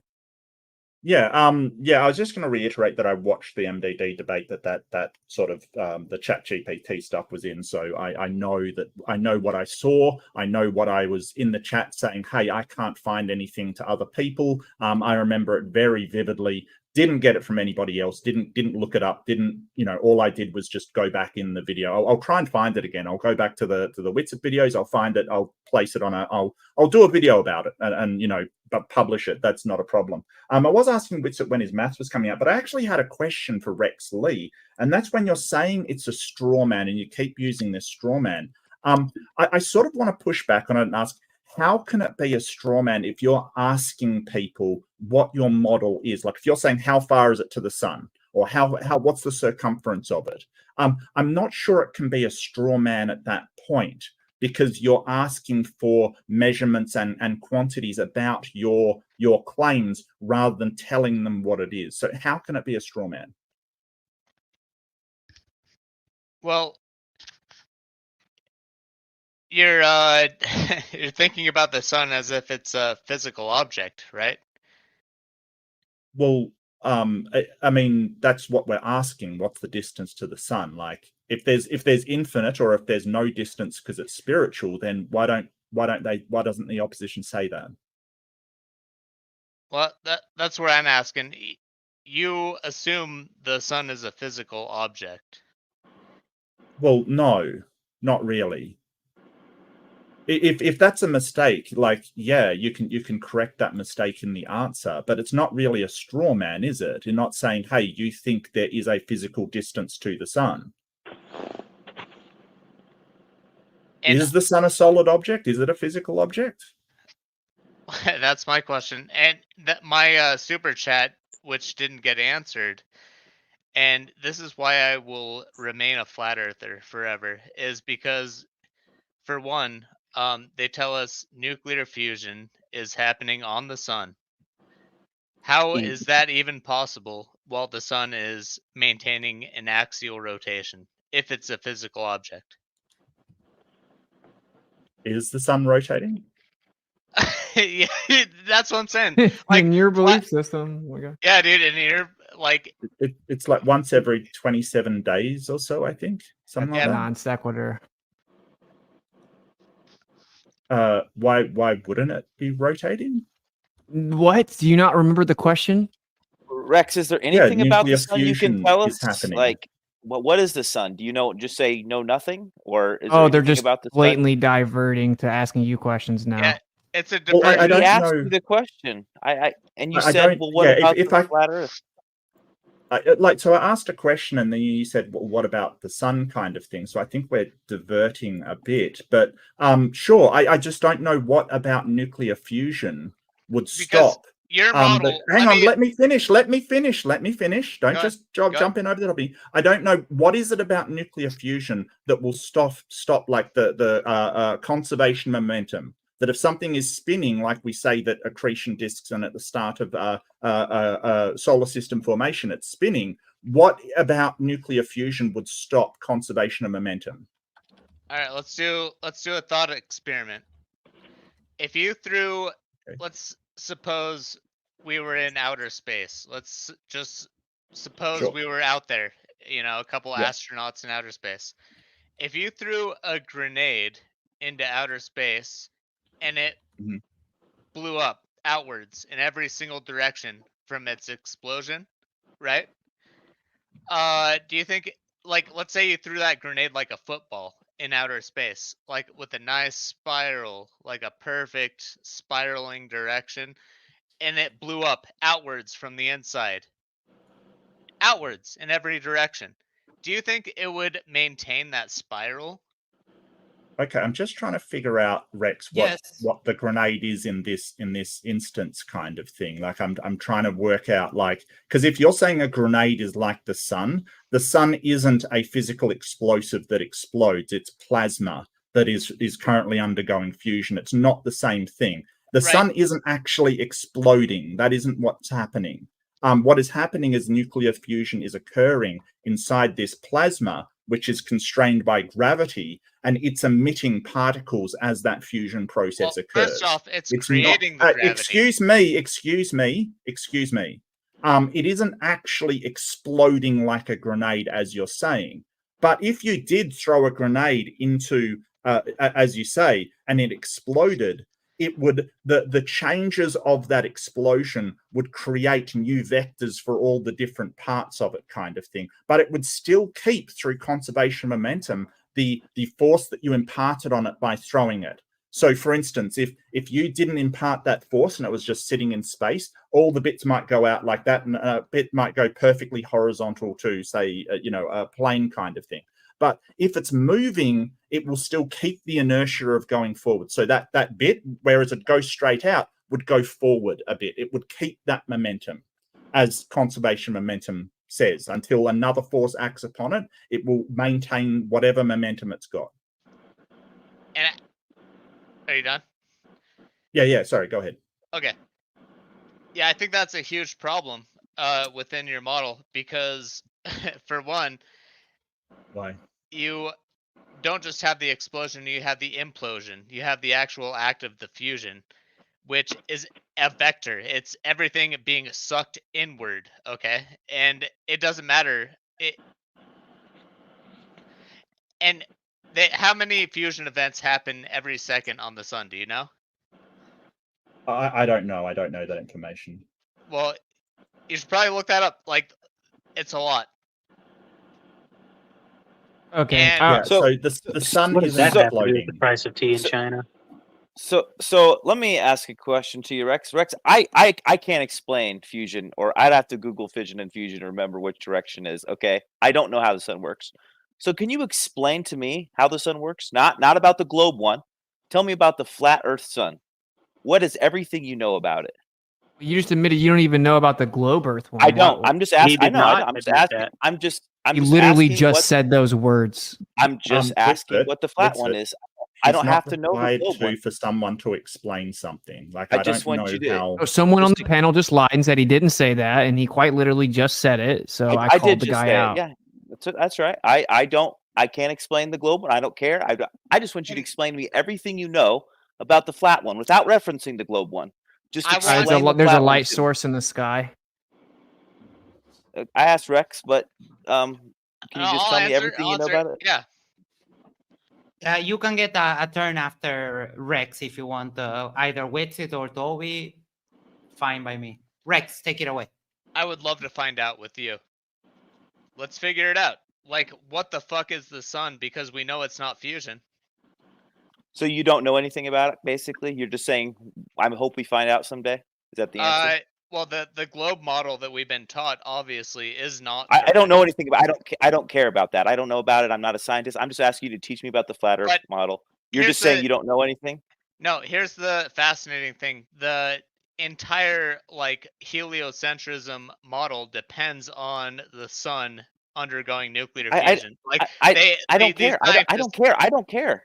I'm just asking you what the flat Earth model is. I don't care about the heliocentric model. They don't I just want understand logic, bro. You have to break down the logic to them. They don't understand it. explain- Rick, I have no problem with logic. I Okay, just that's- want you to explain it to me. And if you're saying all you know about it is it's a light in the sky, that's fine. I'm happy with that answer. But you I just do would like- have a fundamental problem with the logic here, because like the globe model's I do. making a positive assertion of exactly what it is, and then if someone don't denies care. or I'm saying- challenges, I if agree. someone You're denies right. or The globe model's challenges that, wrong. The globe model's wrong with it. You're right. So tell me how the flat one works. it's funny though, because you want to know more about the belief that you don't hold than actually informing yourself on the belief that you do hold. You won't tell me. That's the answer. Because I'm I was in the asking, middle how of the flat one explaining works, why and it you was won't tell me. illogical. I was in the That's middle of exactly explaining why what it's you won't tell me. I was in the middle of explaining why it is illogical. let's because let if Will That it's- seems like a dodge to me. That seems like dodging. It's like, well, I Well, can't. I'm explain dodging how 'cause I'm my being mod- interrupted. Excuse me. No, I you just can't interrupted explain- me. You interrupted clown other show. people with it. Let's You let interrupted Witsit Dr. finish. J. Let's let Witsit finish his explanation, and then we can all get a turn. I Wow. promise every one of you. I mean, please. wow, you interrupted me and then cried about being interrupted. No, Dr. J. You interrupted Dr. J. That's what I said. No, I didn't. you Come did. on, I'm handing Yeah. over the talking stick to Witsit. Let Okay, him finish okay. his Sorry, reply, sorry. and then we can you can go right after Witsit. Okay. So one thing needs to be understood because Globers don't understand basic logic. It's a tactic that they use to divert and shift the burden of proof. I can answer the question with many viable answers, but we need to cover logic first. So if there's a positive assertion being made, which is that the sun is 93 million miles away, it's a specific size, it has nuclear I don't know fusion, it how- has specific spectral Not emission. making it. Stop. Not Stop. making Dude, Let him finish, and then can't. we're going to take it over to Mark after Witsit is done. This is also why McToon can't debate me, right? Because you have to be able to censor the conclusions. So anyway, if someone denies or challenges your positive assertion, right, and then you tell them to prove something else, right, that's a shifting the burden of proof fallacy. Something can be falsified without being replaced. If our position is that's ridiculous to claim that you can actually verify those claims, then wouldn't it also be ridiculous for us to then make definitive positive claims about it? Now, of course, the electrical sun theory is significantly more viable. It can actually explain the spectral analysis better. You guys have a problem with it's something called seismology. You don't even know what that is, which doesn't work within your model, but the electric sun theory does work. So an electric sun theory is significantly more viable. It's an electrical source. It has plasma, right? It explains all the spectral emissions. It's just a local light source. We see the apparent position. There's actually an apparent displacement. It's within some type of seemingly fluid-like medium, and it moves over top of us within containment. So there's a viable explanation that's actually more viable than yours, and we don't have to make the claim because we're saying your model has been falsified. And I'm going to reiterate the final point in conclusion. Instead of really informing yourself on what you hold to be true and what you believe, you would rather have someone else explain what you don't believe to be true. Why would you not inform yourself on what you believe to be true first? Doesn't that seem like a logical thing to do? Or maybe don't believe it, because that would mean it's a blind belief, I don't care. kind of like a What's it- religion. You're misrepresenting me terribly. I don't care. I don't Dr. care if J? it's round or flat at all. You completely me- misrepresent me. You can falsify Dr. the J? globe to the to the hilt. I don't care. I can't defend it. I'm asking you to explain yours, and you don't want to. I just did. Okay, let You me just hand it over to Mark, who had his hand raised up, and I can relate because Yeah. I also raise my hand when I want to speak. Take it away, Mark. Yeah, so this is just ad hominuming by Whitsitt. It's like, you don't understand logic. You are this, you are that, you are the other. You don't understand your own model, kind of thing. It's just ad homing over and over and over, which is sort of a really, really weak kind of attack on people. So he's proposed that they didn't. Basically he said, you're demanding an explanation, which Dr. J did not actually do. He said, can you explain your model? Explain that to me. Yes, if your answer is, I don't know, that's fine. He said he would accept that. So your criteria that we're demanding answers from you is not actually accurate, because we're saying if you don't know, you don't know, but then you have no answers, and that's fine. Now, you went to the electrical sun theory kind of thing. So what I would say, and the probability I would imagine is you're going to say, if I ask for more information, is, oh, well, that's not actually what I sincerely believe. It's just one option. Sure. What's the falsification criteria for the electric sun theory? And how do you explain all of the radiation produced by the electrical sun theory? Okay, now this is what's so funny, right? So I'm going to now expose that you don't know what ad hominem means. You just accused me of using ad hominems over and over, and that's all that I did. An ad hominem is when, instead of attacking the argument or in place of an argument, you use a personal attack. Now, that's not what happened. I said I did That is understand not logic. what that's ad not- hominem is. that's- That is not what You ad said I hominem didn't is. understand That logic. is, that is not what ad hominem is. Triggered You said I much. didn't Oh, the You don't know globies what are ad triggered. hominem Oh my means. god, I'm so shocked. Please, The You globies are don't know what triggered. ad hominem means. It objectively means that. No, it does Yo, not. Max, what's going on in here, man? These guys are all interrupting Whitsitt. Come on. yes, I'm trying to rein it in.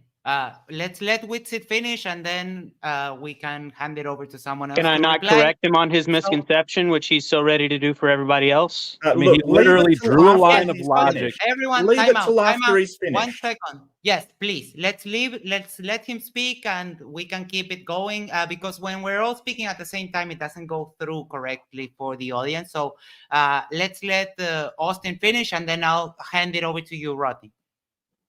Okay. Texas State University. Ad hominem fallacy. Attacking the person literally comes from Latin for to the person. This fallacy occurs when, instead of addressing someone's argument or position, you irrelevantly attack the person instead. Oh, like basically verbatim what I said. Okay, cool. So now we'll move on. So my point is that I wasn't just avoiding his argument. He didn't actually make one. He just asked for questions. He just asked us to explain something. I explained that's actually shifting the burden of proof, because we're challenging the globe model, and all you guys want to talk about is I can't substantiate that, but what goes on in the alternative? Then I gave you an actual alternative, which is the electric sun theory. It explains the spectral emissions better. You guys will never rebut that. I could come back in 5 years. You'll still won't rebut it. You'll just pretend you didn't hear it tonight. So yeah, it's actually better. It's a more viable explanation. You said, how do I explain the radiation? What? It's an electrical source within the EMF that comes from the quote unquote cosmic rays. It has its own frequency manipulation within the medium that it's in. How do I explain the radiation? It's an electrical sun theory. That's what electrical means. It's EMF. How do I explain the radiation from a source of EMF? What does that even mean? So I can actually I can cite the papers if people are actually interested. You have Ralph Jurgens and you have Earl Milton. They both wrote extensively about the electrical sun theory. And then you have Melvin Cook, a couple other people, some Russian dude, and Vilikovsky or something. And you can actually... Vilikovsky. It's actually been refined since then, right? And I'm not even making the definitive claim. I'm just saying that it seems to be more viable. And I'll say the last thing. I don't know why you guys don't understand this. If I find like a piece of paper that says I'm adopted, and I go tell you, oh, my life's a lie, these aren't my real parents, and then you say, well, who are your real parents? And I say, I don't know yet. I just found out that those aren't my real parents. You say, no, I'm going to believe that those are your real parents so you can prove who your real parents are instead. That doesn't make sense. It's illogical. It's a way to cope and avoid the fact that it's falsifiable. You asked me how to falsify the sun.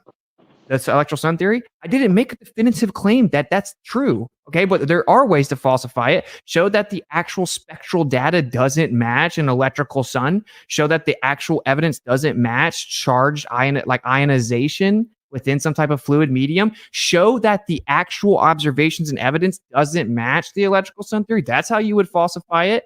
Pretty simple. So I didn't even make the positive assertion. So there you go. I feel like I need to correct you guys on everything, but I don't want to hog the mic. So go ahead. Yeah, Okay, this is I'm an ad going to hominem, hand it yeah. over to Rodney, and then after Rodney is done, whoever wants to reply will get a turn, but I'm going to take a moment to read a couple super chats that arrived, and a very relevant question that I think is interesting because I would like to know. So Rodney, take it away. So you did a beautiful job of reading most of the definition of ad hominem, but when you use an ad hominem, you are using a part of the person or their character or their personality, or you're taking something personal and you're trying to use that to invalidate the argument. That's the part that you keep leaving out because you want an insult to be an ad hominem. But if I said that you're stupid, that's not ad hominem.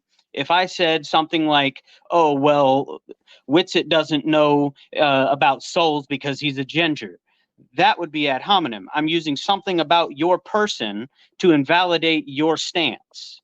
That's ad hominem. I know it's instead of attacking the argument. No, shut up. You Let him finish, let him got all pissy Let's just whenever I make a interrupted you. So $5,000 bet about it. Witsit, shut your mouth. Oh, Okay, okay. nobody cares about what you have to say right now. It's my turn. You know, You just that lie. whole thing, right? Okay. But anyway, also, while we're on the subject of definitions, you got on word salad earlier, like giving like strict definitions in place of colloquial definitions. But in the colloquial sense that we use word salad, we're saying that you're using a bunch of words that have meaning in a way that doesn't mean anything. You guys Which is never not can what I do. specify- And they that never is can objectively specify what what you they mean. didn't get because But they were too anyway, afraid to reveal the fact that they since just don't I'm being actually spoken understand over, what's I'm being just going to said. keep on jabbering until they be quiet. All right. Hold on. So, I'll do this. Let's Rodney finish. Then I'm going to hand it over to Toby. I'm going to read a couple of messages. I'm going to hand it over to Toby and then Mark. Okay, but if I'm going to sit here and be insulted by each person and not respond, I'll just drop off the how call. we Come know on, how Witsit, the you're sun insulting works, everybody. we do You're insulting objectively have everybody on the a panel. probe that recently pierced the atmosphere of the sun. So that's a thing. I think it's the Parker probe. So go ahead and look that up. Cry fake all you want. Prove it. Then we'll talk. But yeah, I think it's the Parker probe. I might be wrong on the name of it, but we do have a probe that just recently went through the atmosphere of the sun, and so yeah, we do understand the sun quite well. The nuclear fusion that takes place in the center of the sun is just ever so slightly stronger than the gravitational force of the sun, which is why we do eventually have all this radiation coming out from the sun. So if that's a problem, maybe look up the scientific literature on it, refute the scientific literature on it in further subsequent scientific literature that you then publish in the peer review, and then overturn the scientific consensus, and then again, then we'll talk. So I'm just curious. I'm asking a question here. If the people are specifically addressing me, and then the next person goes and specifically addresses me, and then the next person, am I supposed to just like keep up with it? Am I supposed to listen to all of them make comments about me or towards me? Everybody else is expected to, Witsit. Why are you No, special? what? I'm making comments specifically to the one person that said something to me and letting No. them respond. You're saying you're insulting most of the members of the panel. You just want to say, hey, I don't do it either, which is clearly untrue. So yeah, keep up with it. If you're expecting everybody else to do the same, I'm just then gonna drop you do off. it. You guys can have a little circle jerk. I'm not gonna sit You here and don't listen know any of to you guys people out lie there about me anymore. back to back. Hey, please. I've been trying to control. I've been trying to be fair and give everyone a fair chance. I know I'm not perfect. I'm kind of really new at this. This is like the third show I've hosted. So if there's any lag, I will take full responsibility on that. I'm going to read a couple of messages, and then Toby, stand by because you will get your turn next. Pseudonym strikes again with a $5 super chat. Thank you very much. If we're talking MDD debate, did MC Toon agree 8 inches per mile is a thing to argue curvature, or is this dishonest enough? MC Toon is wrong or not? Come on. From what I understand, and I will, we can go around the panel and give a short answer to this so we can all get a fair turn. But from what I understand is that that formula is okay to measure the drop from a horizontal So it's not really valid to measure the whole the whole circumference of the Earth. Let's go and do a quick response if anyone wants to address this. Dr. J, any thoughts? You probably don't want my thoughts on any high or low level math. I was good at math one time, but I quit after high school. Dr. J is just the best. Thank you for being here, Dr. J. Rodney, any thoughts on this super chat?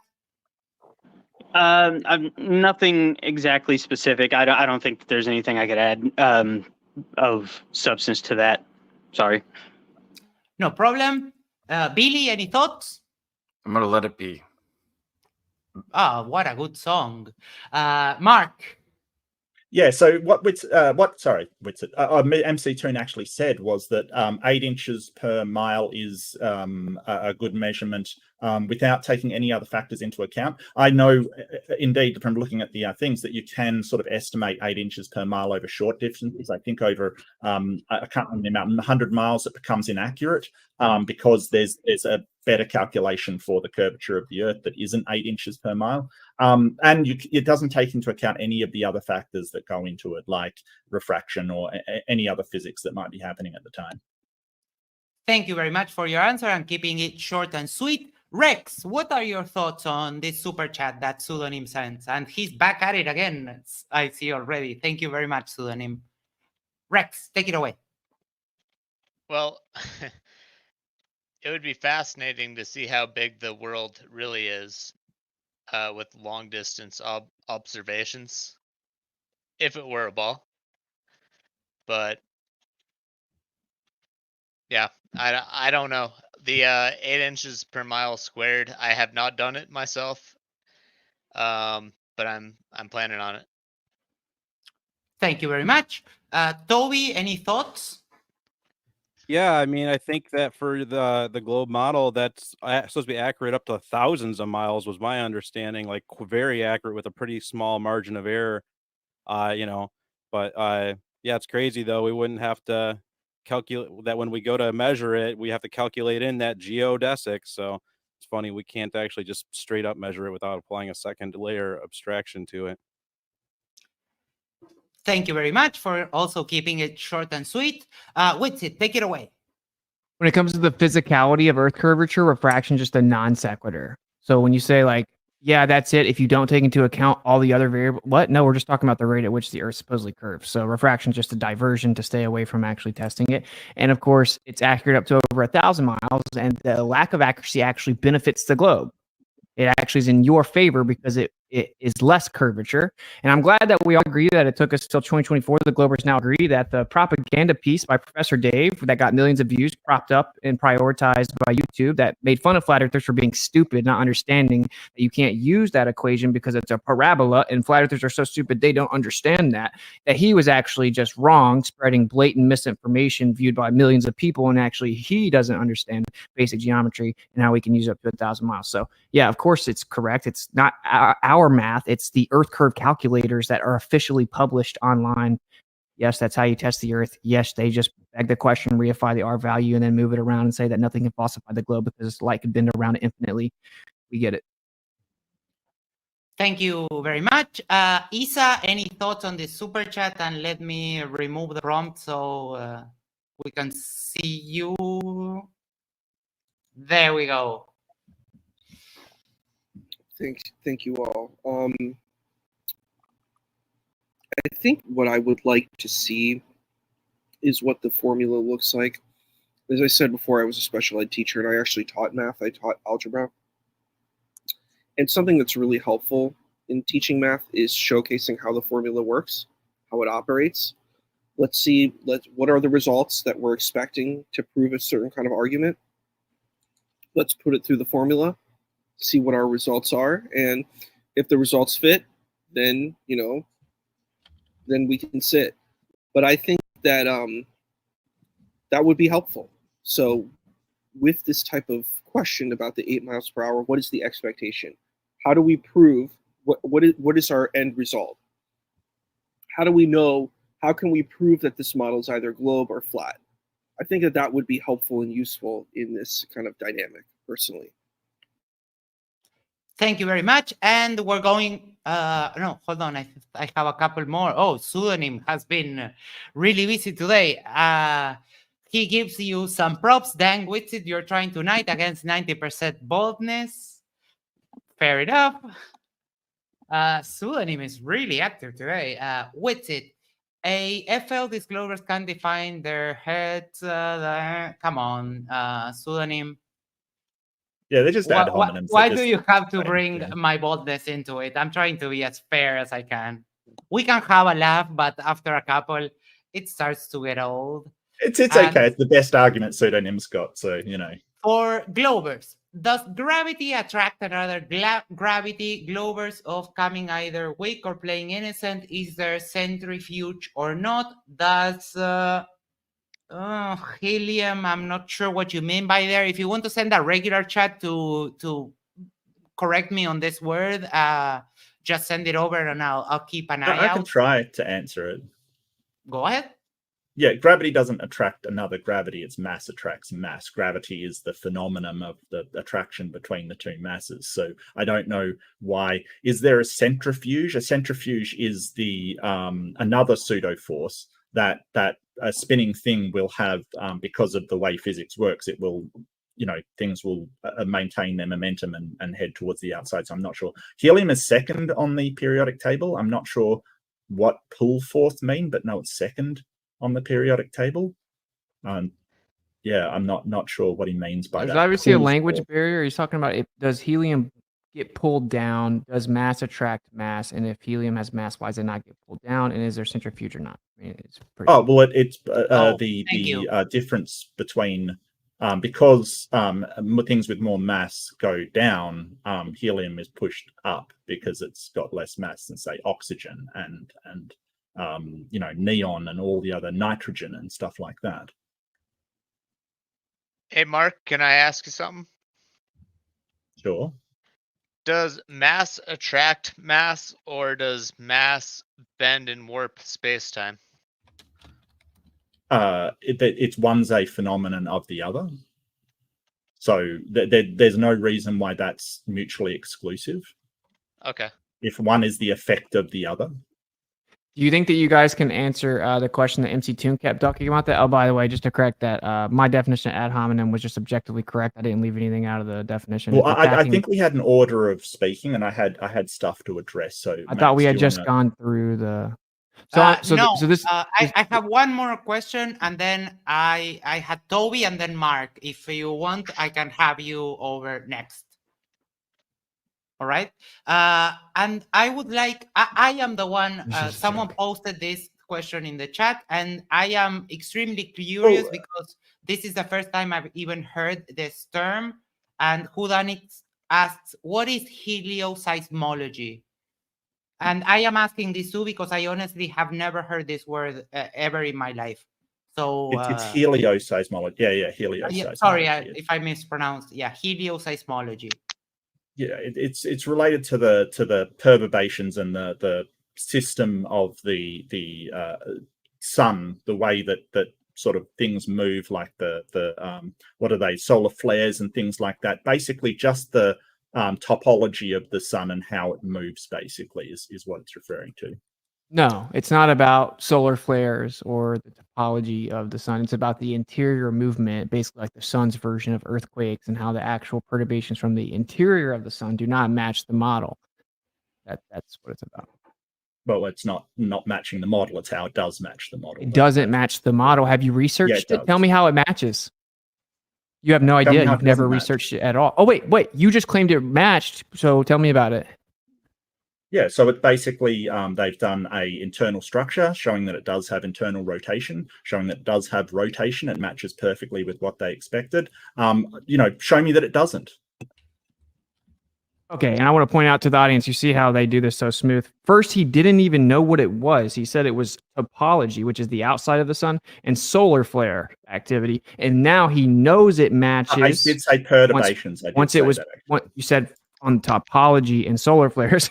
And then when actually corrected on the definition, he immediately became an expert, knows that it perfectly matches the model, and then knows that it's because they've mapped out the interior portion of the sun. He made that up. Actually, the distribution of this, it's based on spectral emissions, and how when you have to account for the interior perturbations of the sun and the alterations within the spectral emissions that they would cause, they do not match the current model.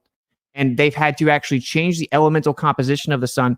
Now, I can already skip ahead. Here's what you guys will say. You'll just go Google it and you'll be like, oh, it's only like 2%. They didn't have to change the elemental composition that much yet, but they also say that this is a new field and that they're still trying to sift through the data. But what they've had to do is actually update and change the claimed element composition of the sun because of the helioseismology data. So no, it absolutely doesn't match, or you probably wouldn't have to change the entire model of the sun. Yeah, where's your model of the sun? You gave papers. Can you cite them, please? Are they peer-reviewed papers that are actually accepted in science, or are they just sort of debunked papers that no one believes anyway? Because you're sort of Blatantly a talking red about herring electrical model. fallacy. Excuse me, I'm talking now, Witsit. Don't interrupt me. You're getting so because exposed. you basically, excuse me, you've ad hommed and you've attacked people all frigging night. Now you're interrupting, which I let you do your spiel of, oh, they're doing this, they're doing that, constantly, and then you interrupt me when I try and talk. So you've proposed a system, the electrical model, and it's okay if you go, well, I don't know if that's the case, which is just a dodge to say, hey, if anyone disproves it, I can say, well, I never believed that kind of thing. Yeah, we update our model. Well, that's a hallmark of science. And you're saying, hey, it doesn't match, but you refuse to give your own model to show a better one because basically you refer to these papers, put the citations in chat, lead with your citations and say, hey, here is where it is. Please do. I'm all ears. But you won't, because these kind of papers are from people that have been debunked. And I've got a whole load of points that I tried to get to, but instead you've got to use any opportunity to attack your opposition, to say, hey, they don't know what they're talking about. They're making stuff up. Max, is this what we're doing? He just filibustering. Excuse me, I'm talking, Witsit. If I don't get to respond after this, then I'm leaving. Yes, you can. Bye-bye, Witsit. Yeah, I want to address something. Witsit said he's going to make a bunch of other points about me because this is bullshit. This is stupid. If this is stupid, then go away, Witsit. Yeah, I think you're stupid. Yes. Okay, everyone, let's do me a favor. Exactly. Let's Thanks, breathe. Witsit. Let's take a deep breath and lower the energies just a tad. You can respond.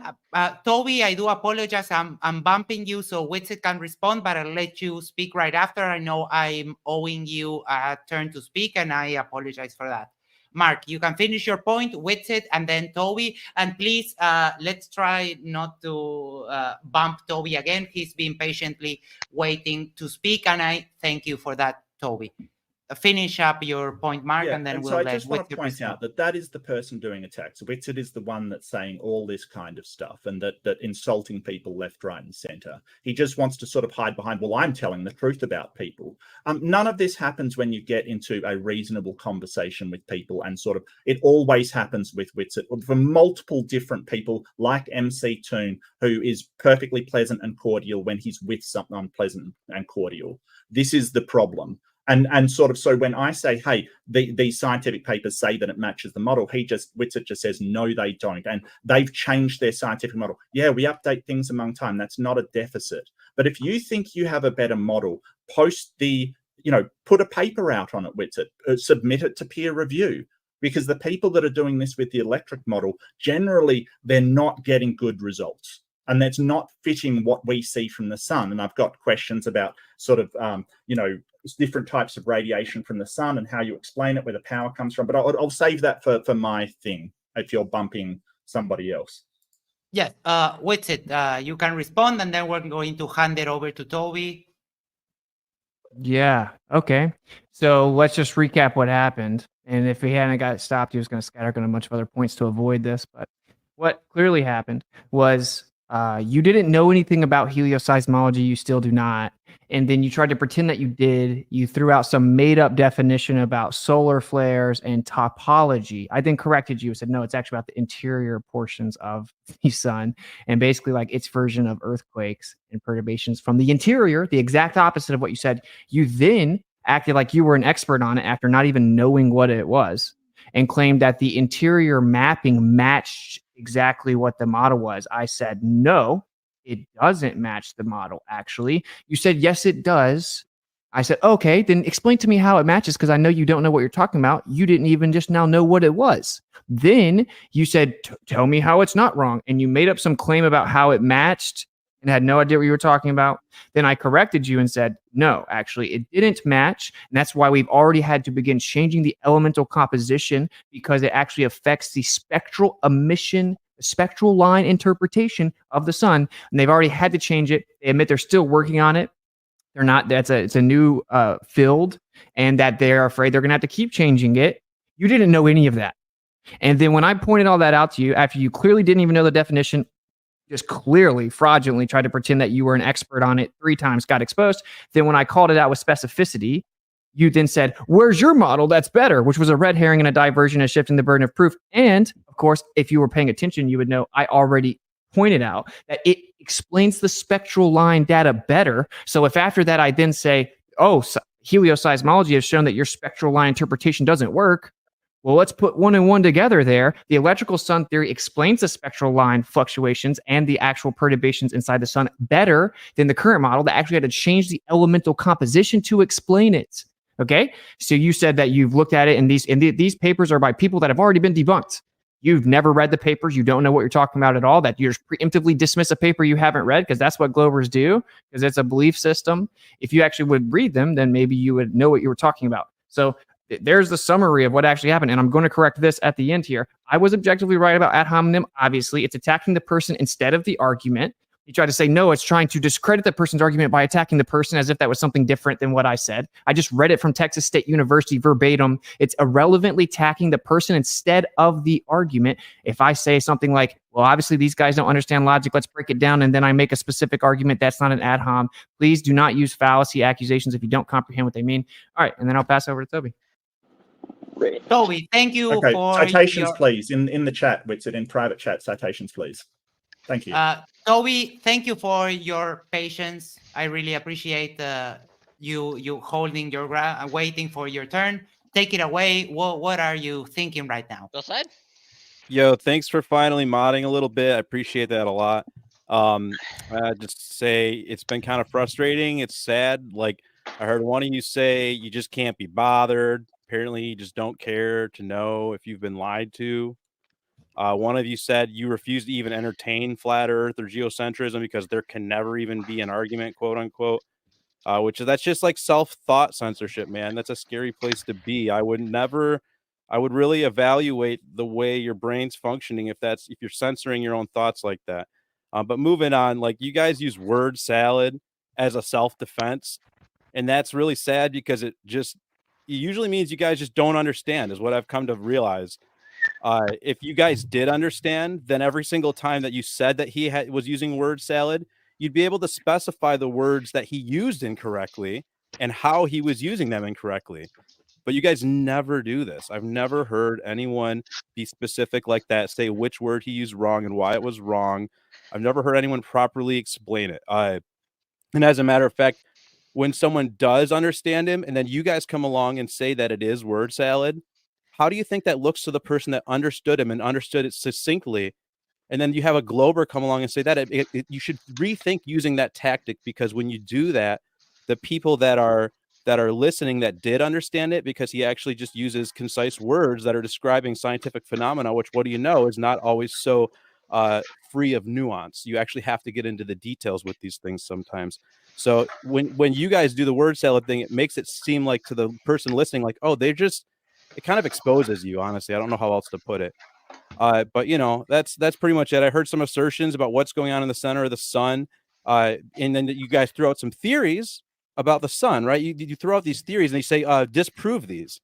But like, the theories are put forth as theories. So how am I supposed to refute a blatant theory?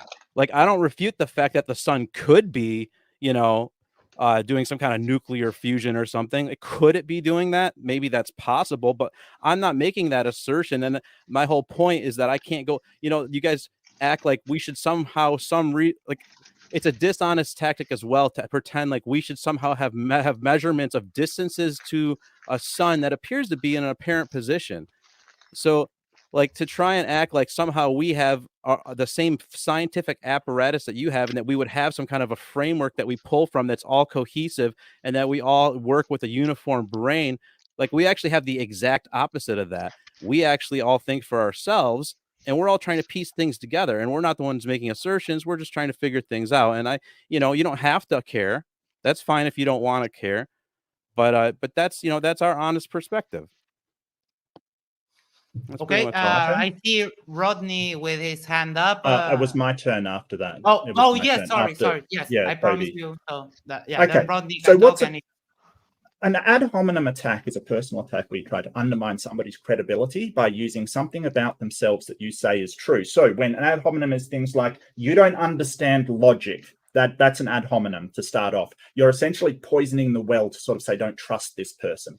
The other one that was used was, you don't even understand your own model, kind of thing. This is an ad hominem. It's not actually an argument. All it is trying to point something out about a person and poison the well. It is an ad hominem attack, but he's really trying to frame it like the person doesn't know what they're talking about.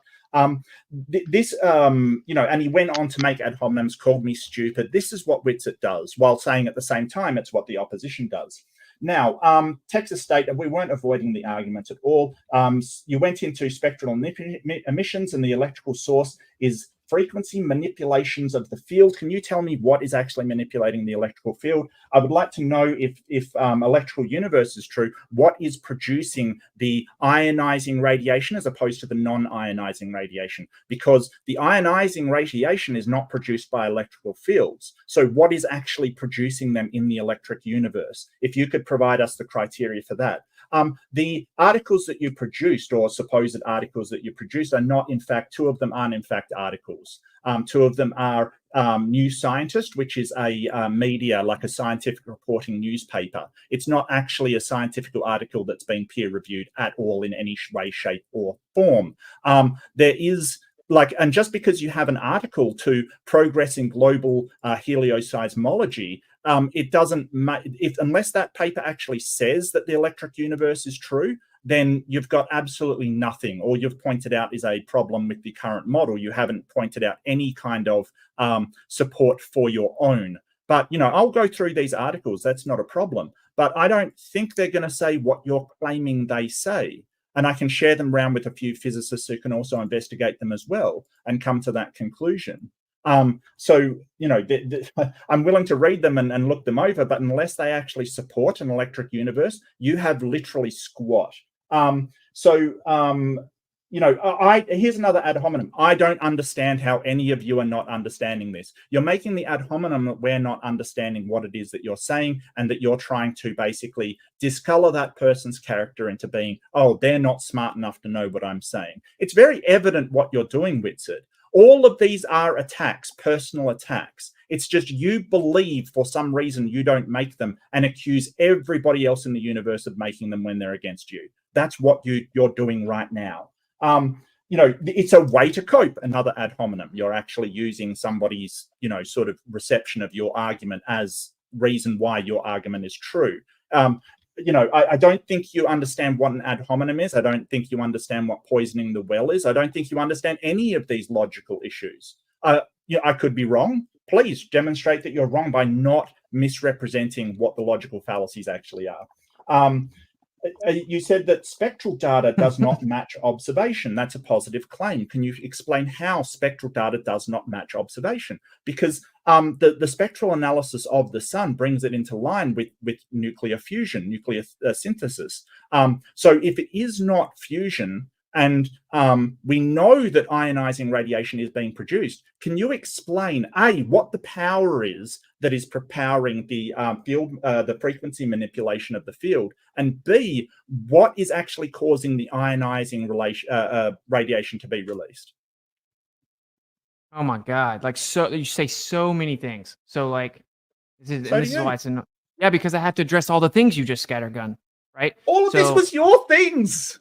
No, they were me responding to all you things, and now I'm going to expose all of them off the top of my head. I don't have to write them down. So here we go. Ad hominem, I'm going to read the definition for the third time. This fallacy occurs when instead of addressing someone's argument, you irrelevantly attack the person or some aspect of the person who is making the argument. So if I didn't specifically address your argument with specificity and present my own argument, and I only personally attacked you, that would be an ad hominem. If I say, clearly you guys are not applying logic, and then explain specifically why you're not doing that, that isn't an ad hominem fallacy. And when I point out that you guys misrepresent what I actually do and say, in my opinion, this is just you guys coping, and here's how it's a misrepresentation, that's not an ad hominem. And you're going to try to, what you're going to now do is try to just double down on it. I just read it straight from a university. It's when instead of attacking or addressing someone's argument, you attack the person. That's a fact. I don't know why it is we have to keep playing this game. So then you asked for articles. I just went and got the first claim I made, or articles that support it. I didn't drop the Scientific American because that specifically requires you have to have an account, right? So I just dropped a couple sci-fi or pop sci articles that have different papers linked inside them. Okay, but anyway, I also dropped another article, and there are many more. I'll go get them in a second. I'm looking them up right now. And I never claimed that those papers supported the electrical. I never claimed they supported the electrical sun theory. What a desperate attempt to say, "Oh wow, this doesn't support the electrical sun theory. You have squat." When literally they're invoked to support the first part you're denying, which is that it showed our elemental composition, specifically of hydrogen, was wrong when we started doing helioseismology studies in around 2015, and we really noticed it around 2017, and then in 2021 we noticed it even more. So you're ignorant on the subject. You don't know what you're talking about. That's just a fact. So stop trying to switch everything around.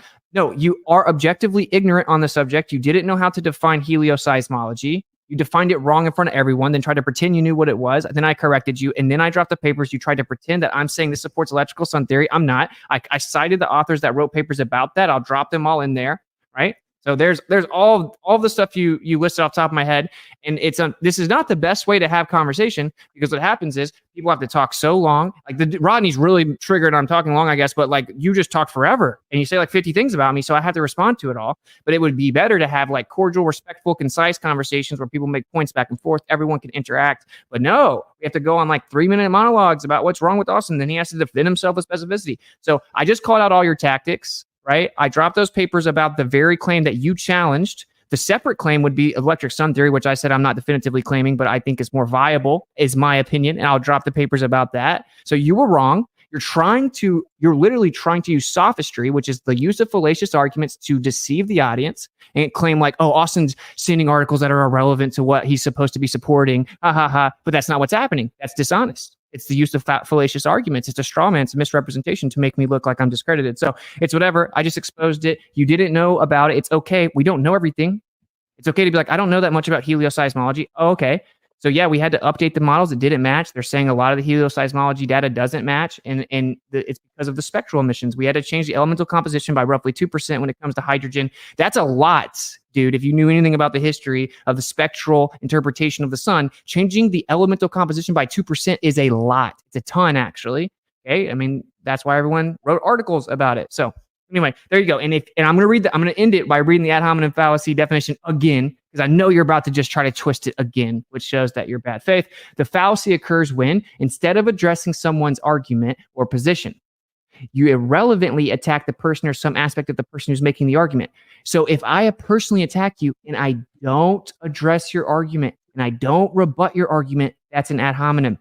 You can make an argument and point out your qualifier or your recap of it. I think you're misapplying logic. You don't seem to understand logic because of da-da-da-da-da. That's not an ad hominem. That's a fact. And you being in denial is just showing that you're a sophist. Okay, quickly, can we Right, share Mark, my yes. screen? Just quickly, I want to share my screen. Just I'm going quickly. to give Mark a turn because this was addressed directly to him, and I'm going to enable your share. Okay, right there. so this is logically fallacious, which Austin would know if it go to actual a study on logic rather than a dictionary, which dictionaries are not prescriptive. They're descriptive of how the people use the term. Poisoning the well, which I mentioned poisoning the well. You just seem to skip over it because you don't seem to understand what different types of logical fallacies there are. This poisoning the well is to commit a preemptive form of an ad hominem attack against an opponent. Thus, it is to prime the audience with adverse information about the opponent from the start in an attempt to make your claim more acceptable or discount the credibility of your opponent's claim. So yes, they were ad hominem attacks. As a subset, they were poisoning the well, which is a form of ad hominem attack. And you would know this if you knew literally anything about logic and actually used logical fallacies correctly. As I pointed out, it is an ad hominem attack. It is poisoning the well, but you didn't seem to hear that. And I have to actually bring this up on the screen to show you basic logic that if you say, hey, what was it? Hang on, I'll get your exact words because I don't want to misrepresent you here. You don't understand logic and this reason. That is poisoning the well. It is priming people to go, don't believe these personal attack. Then I'm going to go on to make an argument. It is called poisoning the well, and you do it a ton. So your claim that I do not understand logic has completely been absolutely 100% debunked. Completely debunked. Now, you also misrepresented me because you said, hey, you have squat. So you have two conclusions to this paper. You're claiming there's two conclusions. On one hand, and this is called the Mott and Bailey fallacy, if you want to look it up, Whitsett, and understand what it is that you're actually doing. The Mott and Bailey is when you have a stronger position and a weaker position, and then you conflate the two. So the Mott, or the keep inside, is the stronger one. So your stronger one is kind of, well, there's some problems with the model that we have for the heliocentric model. That's your stronger position. But what I asked you was a paper supporting the electric sun theory. So you gave these papers, but the problem is that you're going back to, they say there's problems with the current theory. That is not the same thing as supporting the electric sun theory. You didn't ask for that. So, I did ask for that. That is you did exactly not. what I asked for. I asked for a paper supporting your theory of the electric No, you didn't. sun theory. That is what I asked. You asked for me to support the claim about helioseismology, and I'll bet you money on it.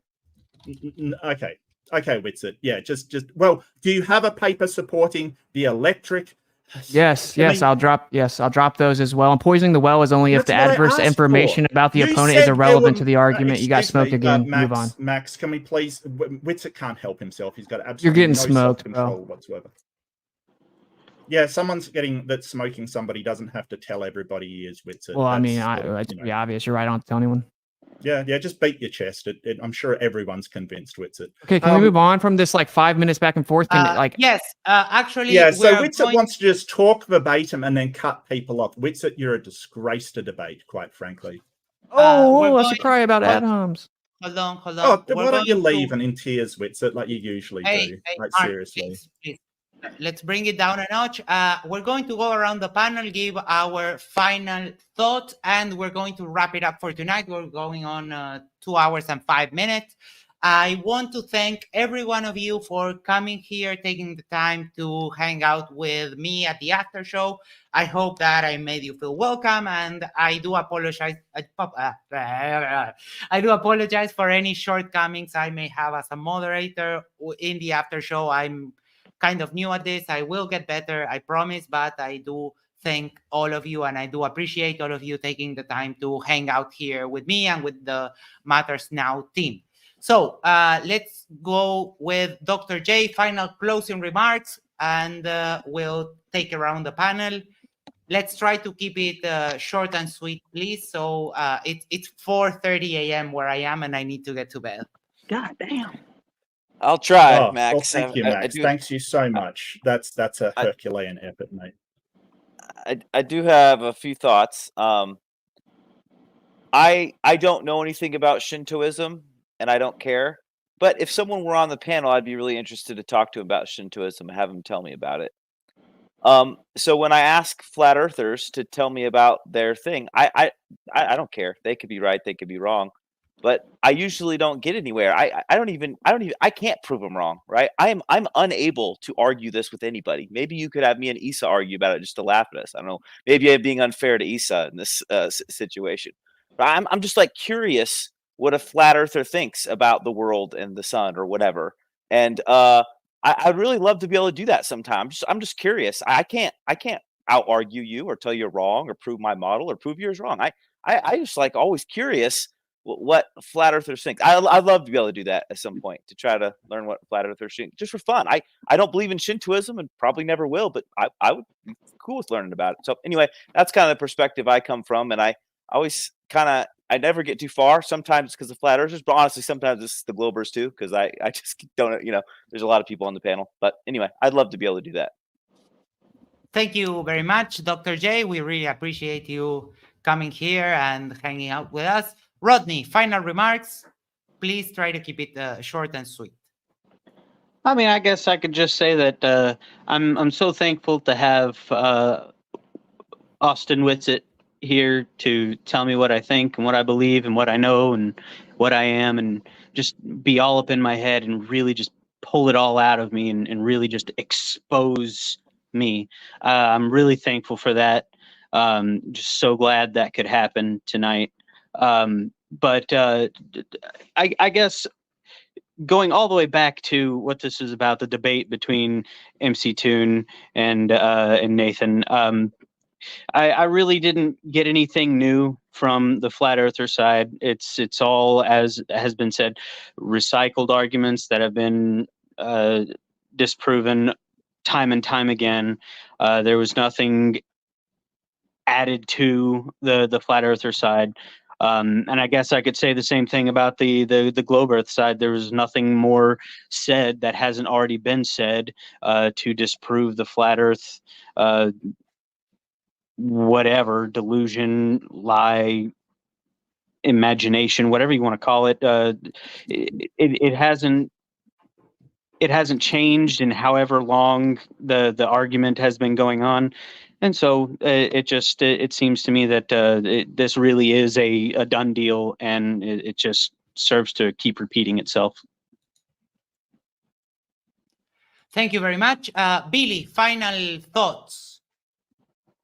Again, I didn't really hear anything new, but at the same time, unless I hear something new, I'm not really going to change my mind about either way. But I definitely was at one point a flat earther at one point in my life, and then I decided to change my point of view, and that's all I want to say about it. I don't want to say anything else about it. Thank you very much. I completely forgot about this super chat. Libel sends us £5. Why would it be kept a secret if the earth was flat? I don't see a reason for it. People believed this for hundreds of years. Any other reason other than 666s? So if you want to add this as part of your closing remarks, Libel, I'm so sorry I forgot about this chat with the whole way this conversation went. I do apologize, but we'll try to have this question addressed. And I thank you for your £5 and supporting the channel. Mark. Yeah, I like the debate. I like Nathan. I like MC Toon was fantastic. I think Nathan got absolutely sort of demolished, but that's generally what happens. The after show was fun. I really enjoyed it. Thank you, Max, for going so late. I know it's really hard, but I appreciate it. I really do. So there's a lot that wasn't addressed that I brought up. The sort of what causes the field manipulation wasn't addressed. What actually causes ionizing radiation from the sun, if it is purely electric, was never addressed. I do concede, like I am getting sort of in the chat, I am getting the papers for Electric Universe, which is actually honestly what I asked for sort of originally. But I do notice some of them are from catastrophism.com, which I don't think is a reliable source. But thank you for providing them anyway. I'll certainly, look at them, and maybe I'll get a physicist on to look at them with me. That'd be great. So I think that if I can find a physicist to debate Whitsitt, I think he should find him. I wonder if he would like to do that, because I can certainly find a physicist willing to have that debate about maybe whether the sun's electric would be fantastic. What do you think? I do. I welcome all the people that have an academic reputation. They're typically more intellectually honest. Okay, we can try to set it up and help give you a hand in maybe mediating this, so we can try to keep it fair. I'll hand it over to Rex. Any thoughts on Label's question and your final remarks, please? And Rex, thank you for coming. First time I've seen you around. I'm absolutely, that car is so gorgeous. I enjoyed looking at it all night. But thank you for taking the time and participating in the after show. It was you brought some insight and some other perspectives that we really liked. So thank you for coming, Rex. Yeah, totally. I would say for me, the contradictions within the heliocentric model, if you look into it, like, what do you believe? How fast is the Earth moving? How fast is it spinning? How fast is the sun moving? And you look into all the claims of the heliocentric model and just question them. Like, is this really happening? And for me, I have never heard this from any debate, was the idea that the sun is spinning on its own axis, which we look at the sunspots on the sun to determine how fast is the sun spinning on its axis. They tell us the sun is revolving every 25 to 35 days on its own axis. And I don't think that's possible if it's undergoing nuclear fusion. And I didn't mean to hijack the conversation. I know, I asked McToon about that, and he said he didn't know. Every globe Earth. Yeah, Rex, don't feel bad. You didn't hijack any conversation. You're perfectly fine, and we really appreciate your contributions today. Thank you for coming again. Go on, please. I didn't mean to cut you off. Yeah, and so I'm on the fence. With I love watching the debates on Modern Day Debate. I was on the fence when I started finding out they said the sun is spinning on its axis and being sucked in and exploding constantly, so many times every second. Like, how is that possible? And it's like throwing a grenade in outer space with a perfect football spiral, and then it's exploding outward and being sucked inward. Like, there's no way that it's going to be able to maintain that rotation. And yet, so it's a contradiction. And that was one that I found that I had never heard on any debate ever. And and then I looked into Whitsitt has done a great job with Einstein. And I was always wondering, okay, how did Einstein come up with length contraction? How did Einstein come up with time dilation? Why did he come up with this? How did he discover it? What proof did he have for it? And then you find out about Michelson-Morley, and it's like, oh, okay, well, it all it's like the puzzle piece that just fit right in. And I don't know what shape the Earth is, but I do know we've been lied to.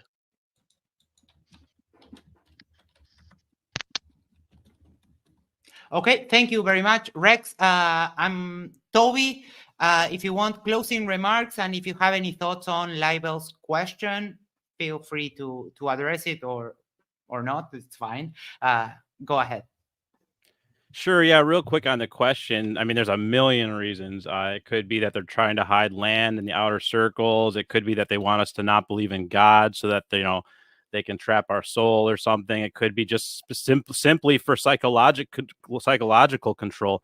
Once you let go of the idea that the ground beneath your feet is moving and that that there's like a ball that you live on and that everything's infinitely disconnected, and that you realize that actually there's an ether, a background medium, and everything's actually connected. Once you let go of all that and absorb the flat stationary ground beneath your feet. It's actually quite grounding psychologically. It's very good for you. But so yeah, moving on from that, because that's just it destabilizes you. It creates nihilists. So, and nihilists are not anything that the government has to worry about or that people in power have to worry about. So moving on, I never had looked into the helioseismology thing before tonight, but I did a quick pre-search, and Austin's right. And it's funny how it's always like that, right? Like you guys like start arguing with him, but there's an interesting, I found a Knowable magazine article covering it. It's called An Elemental Problem with the Sun. And I know that's not a paper, but the article is a good explanation of kind of what Austin was laying out. But that paper that article references a Swedish paper called the Chemical Composition of the Sun.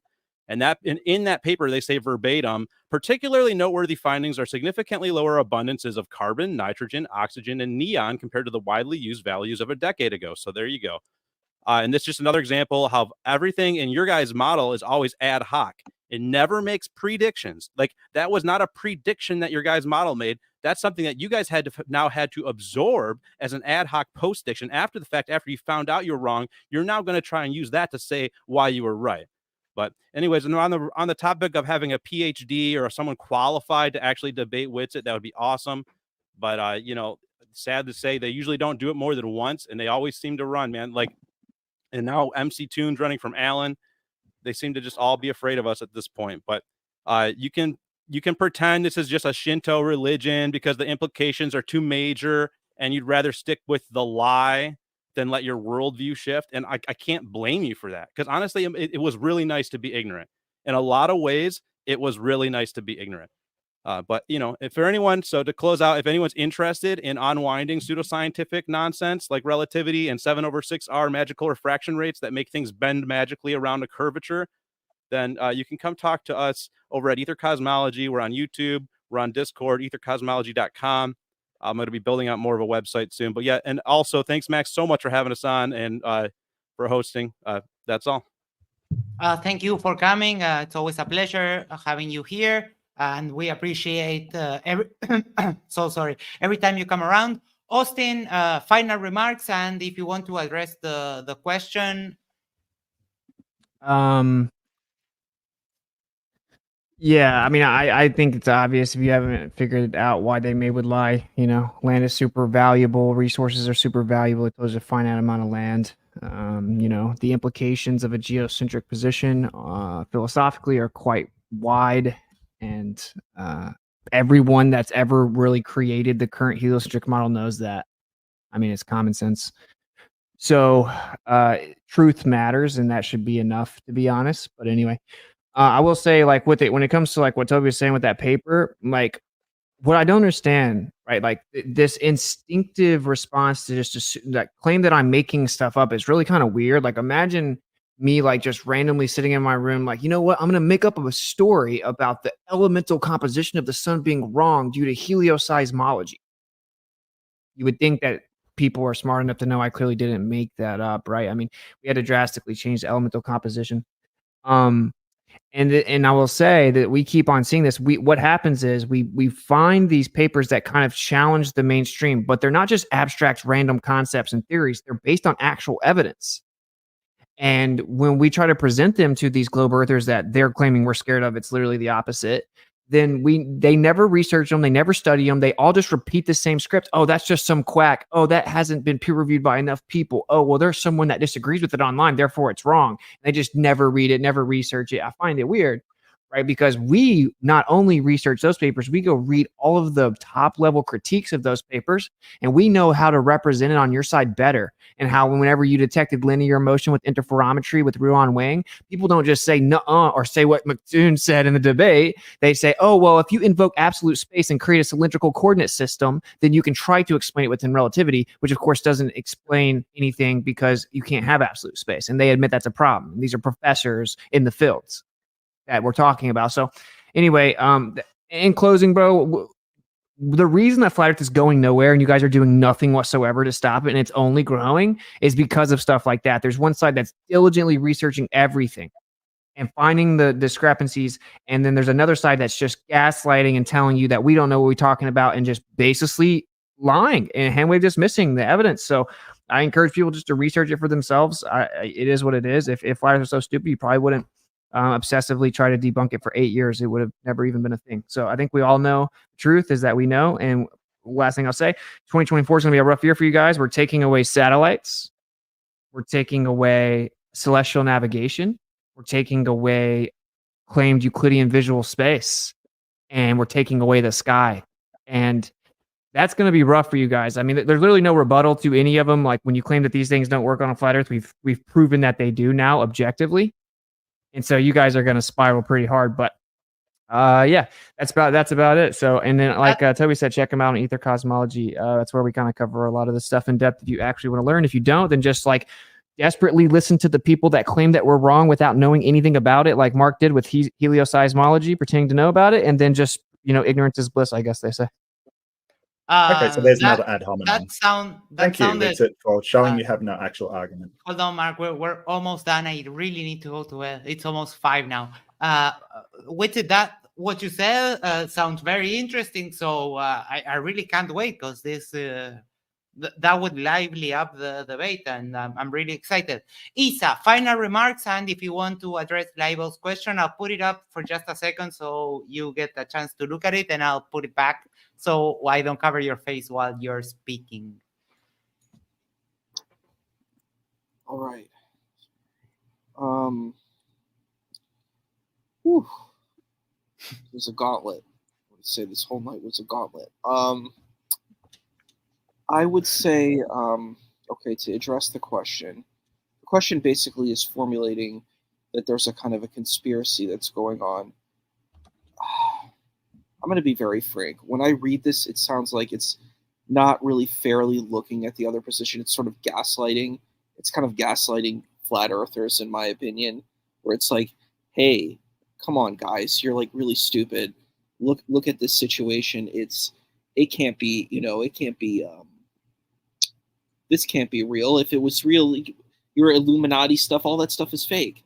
Like, why would they hide this? And I think that's, in a sense, sort of poisoning the well. That's the way when I read this question, it's filled with a bias, and I don't think that's really helpful in engaging this type of situation. That's just how I personally read it. Maybe there's a different intent, but that's kind of what I felt looking at it.